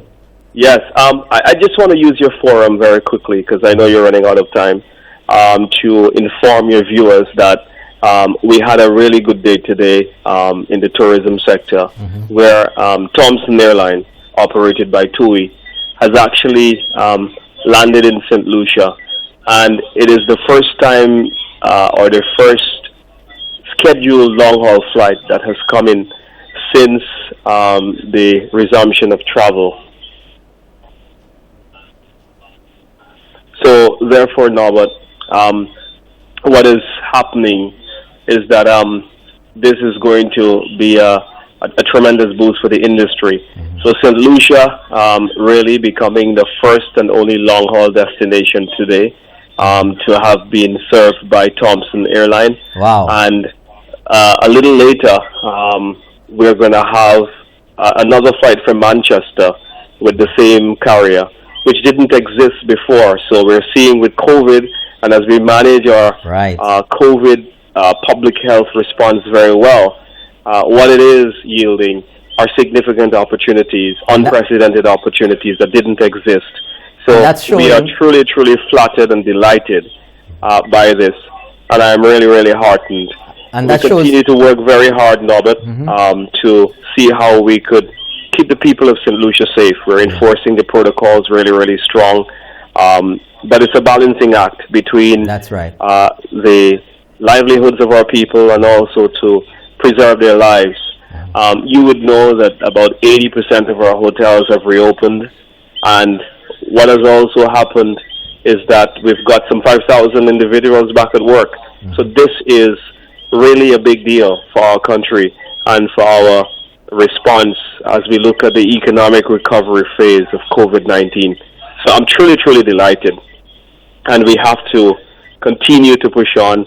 And, you know, the strides we have made so far are just nothing short of remarkable since the reopening of COVID. So to have 5,000 jobs back in the industry so early in the game is really something that is an inspiration. Great, great. I'm sure these people are quite happy, especially with the Christmas and the holiday season coming up upon us. Oh, yes. I mean, it makes it easier because we have 5,000 people less that were on the breadline. That's right. And that is absolutely critical. So this is a significant development, Norbert, and I am really happy that it's trending in that direction. The demand for St. Lucia continues to be very strong, despite all of the limitations that are taking place now in travel.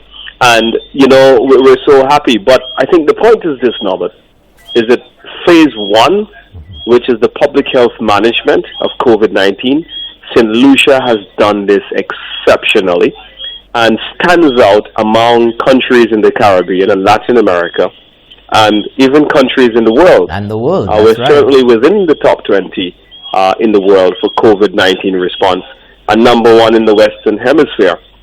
And so I believe that too much is at stake for us to now allow all of the progress we have made to be retarded. And so it is absolutely critical that we work with the health professionals, that we help each other by doing a bit more, wearing a mask, enforcing all of the various protocols which the health officials have put in place for us. And I think that once we do that, then I think we will get over this current situation that we're currently going through. I was very pleased to have learned, reports I've received suggested that whilst the current outbreak is tremendous cause for concern, but I'm very happy now that most of those individuals who have been recorded as cases were in quarantine, and the contact tracing was able to link them. So it shows that our health authorities are on. That's correct.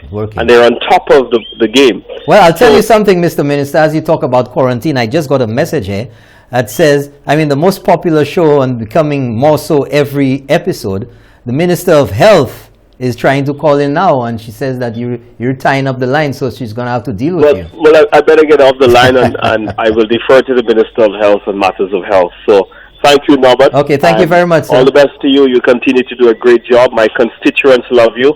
But I must tell all of St. Lucia that you have a very strong Canaries link.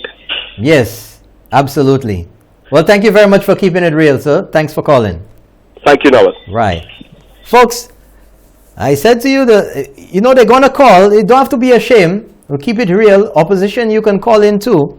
But we have a call on the line. Yes, we do. Okay. Good night. You're on the air. Let's keep it real. Yes, good evening, Norbert. Very good show. Good evening. Thank you very much. I just want to say... it's the Minister of Health, Mary Isaac. Yes, Mary I want Isaac. to say thanks to all our frontline workers, and especially to the team that does the contact tracing, and our CMO, of course, our Prime Minister, and so many other people who are assisting with our COVID efforts. I want to also expand on what Minister Dominic Fedee just said there about the jobs that are opening up in the tourism sector. And I believe that our people must be very grateful for the fact that we are creating jobs again, that our people can go back to work.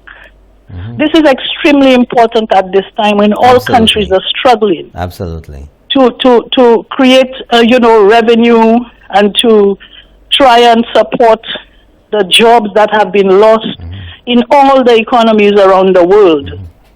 And at one time when we were always being, being criticized for, having foreigners amongst us and appreciating what foreigners do for our country.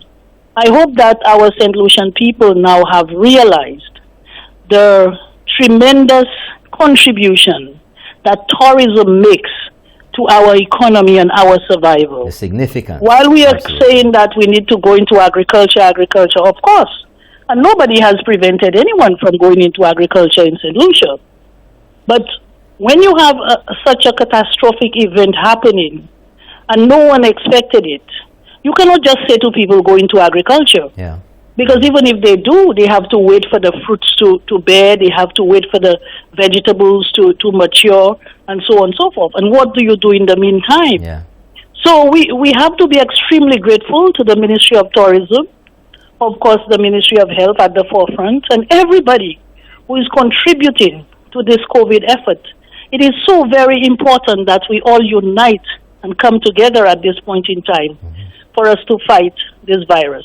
Okay. You know, there is so much more that I can say. I know that the Prime Minister was trying to get on. Yes, he is. But we as a government, as a cabinet, we have worked so hard to ensure that we protect our people in St. Lucia.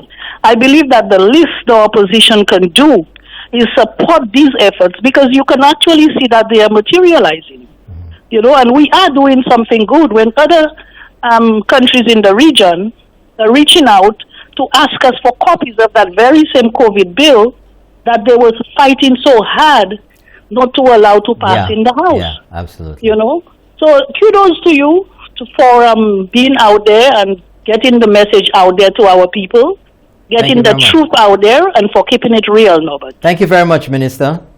Thank you for keeping it real. Have a good night. That was Minister of Health, the Honorable Mary Isaac. And we're going to end all the calls now, and we'll accept, leave the lines open. The Prime Minister has been trying to call in, and we'll wait the call of Prime Minister Allen Chastanet. Folks, the protocols are in place for a reason. During the state of emergency, and now after the state of emergency, with the COVID-19 Prevention and Control Act in place. There's a reason why you wear a mask.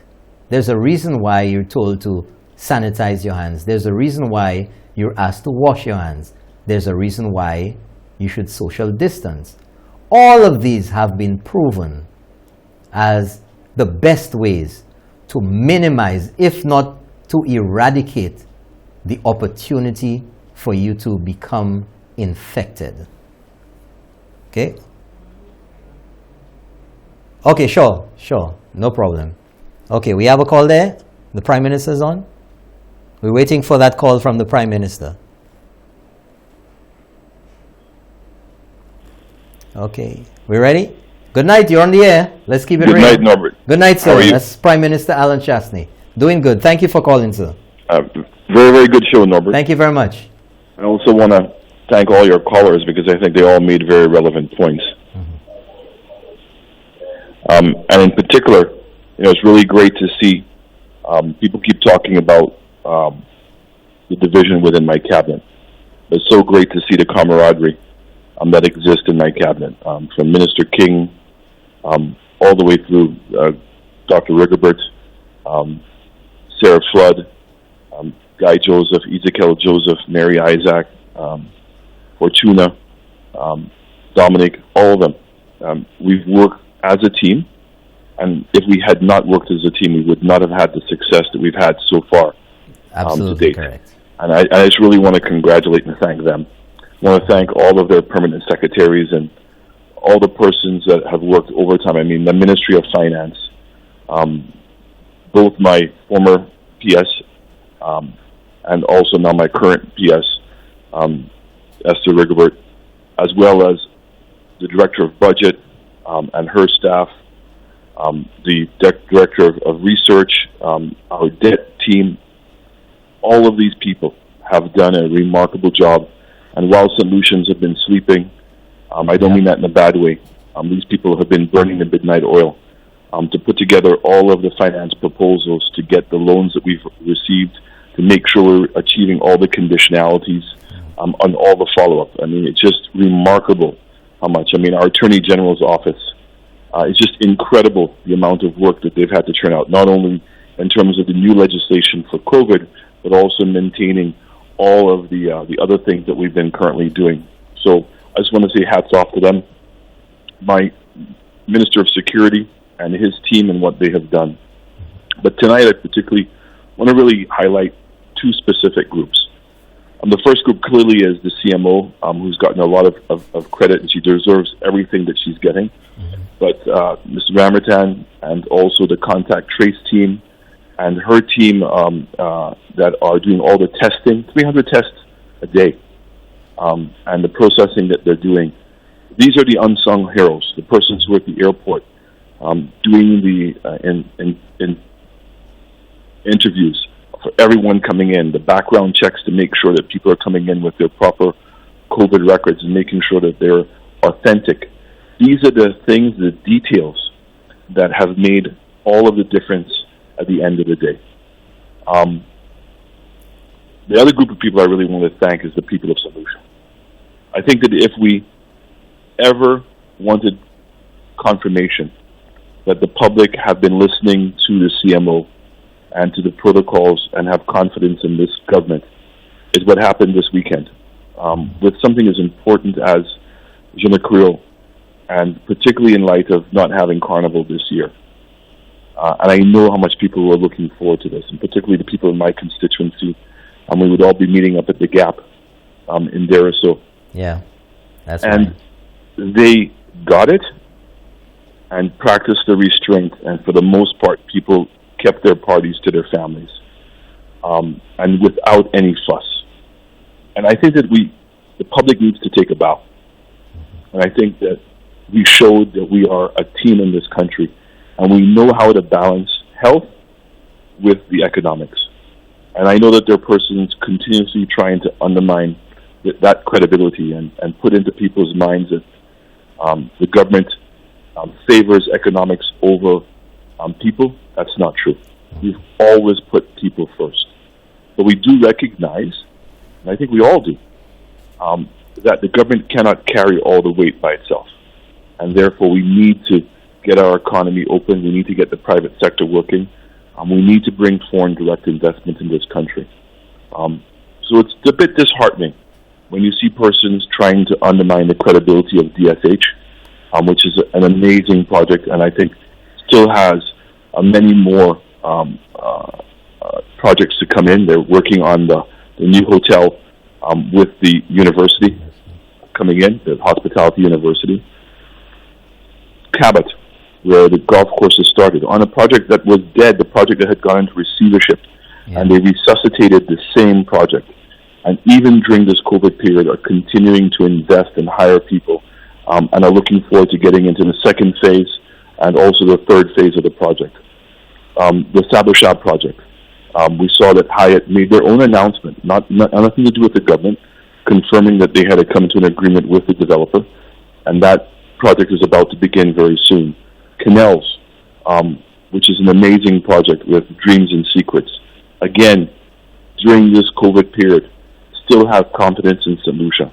And a large part, that confidence is being driven by the fact that we've continued with the airport project. They've seen that this government is committed to the development of this country and improving the overall capacity and the growth of this country. And I said today at a meeting that, when you have a crisis, you can either be reacting to the crisis or get in front of the crisis.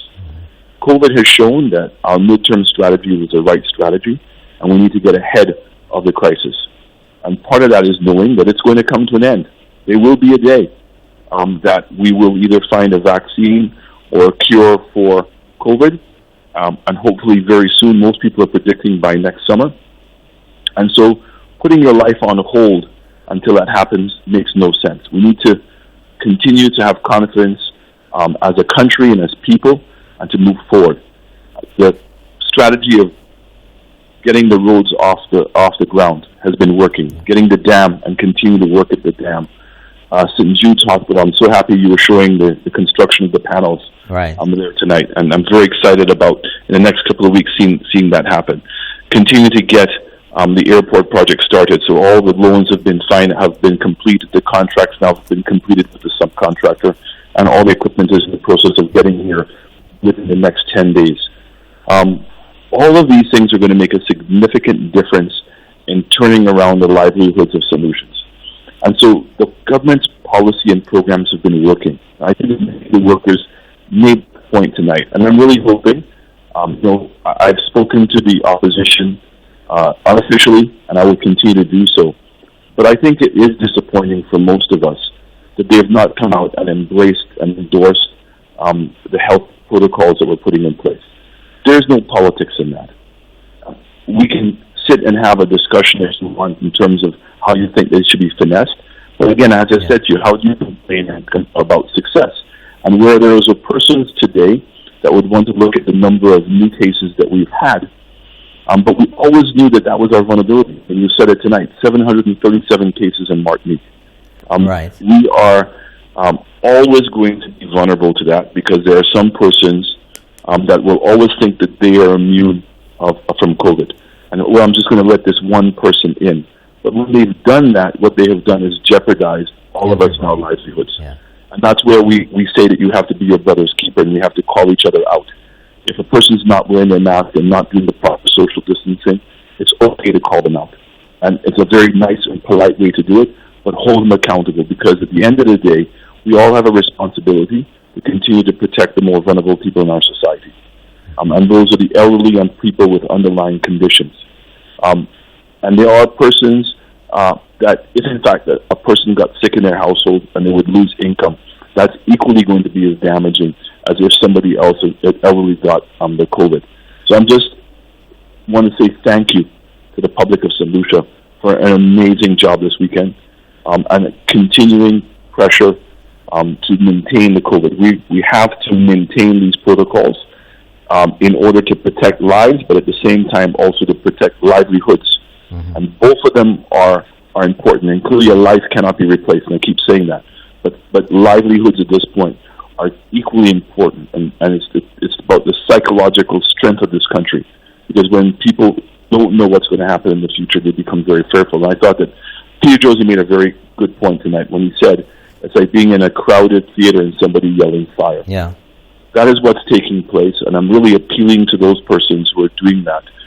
That politics is not worth that much. We are in a fight. It's very marginal. It's very difficult what we have to try to achieve here, but I think that we've been accomplishing the impossible. Dominic Fedee is being very modest. TUI, the first place that they've flown to internationally is St. Lucia. That's a huge achievement. Royalton Hotel is opening up today, and they're going to be at an 80% occupancy for the month of November. Sandals is in excess of 76%. Wow. Windjammer Landing is opening up. Coconut Bay is opening up. We're seeing more airline seats coming out of the UK market than we had even pre-COVID. So it means that we are getting ahead of the crisis from an economic perspective. The CMO and her team, and the contact trace team in particular, because persons who are coming up negative are in quarantine, suggest now like you're starting to get ahead of the COVID itself. Right. And we're only achieving this together. We can only achieve this together. So I just want to say again, a big thank you to the public of St. Lucia, to all of the government authorities, to the private sector companies who've had the courage to reopen their doors and to have confidence and to make sure we can turn this thing around together and continue to be a leader in this region. And I want to thank, all of the leaders of the region who have given St. Lucia tremendous support, the IMF, the World Bank, CDB, ECCB, that have remained on call all the time during this crisis. It certainly renewed my confidence in the world that we're living in, and I think that we all should take a bow, and congratulations to all of you, and congratulations to you, Norbert, on a fine show. Keep up the good work. I would love you to dedicate a show very soon on this whole village tourism thing that we're doing. I mean, Dominic is starting in Anse-Ray. Herod has really done an amazing job in Souffleur. Spider is doing a fantastic job, and there's more to come in Gros-Islet. And I know that Minister Fedee is also launching a program in Canaries, the Castries redevelopment with the new market. The first part was done. We're about to start the second part, and also what we're going to be doing in Vieux Fort. So it's an exciting time, and I think that we need to start focusing and recognizing where we've come from, what we've been able to achieve in some difficult times. And I can say to you that we remain as committed today as we were when we first came into office to make sure we can build a new St. Lucia. And a new St. Lucia for us is a world-class St. Lucia. And we recognize that getting better every day at everything we do are the steps you need to take to build a world-class St. Lucia. So again, thank you. Again, thank you to the public of St. Lucia for all their support. Okay, thank you very much, sir. Thank you very much, Prime Minister of St. Lucia. Folks, that was Prime Minister of St. Lucia, the Honorable Allen Chastanet, wrapping it up for tonight. Just want to remind you, play your part in St. Lucia in this fight against the corona. Just as the ad says, wear your mask, sanitize your hands, wash your hands as often as possible. Social distancing is the key. And a lot of St. Lucians like to go and visit their friends just out of the blue. Passing by a friend or drop by a friend's job. If you don't need to do it, you don't need to go there, stay home, stay at work, reduce the possibility of becoming infected or spreading the disease. That's it for tonight, folks. Tonight's episode, Rumours. And good night to all the fans who are listening to the simulcast on Sky FM 93.1. Good night to the man Champion. Good night to Rich Ford. Thanks for tuning in. Good night, New Village, Leclerc, Meekwood, all around St. Lucia and in the diaspora. Good night. Thank you very much. I'm Norbert Williams. Good night.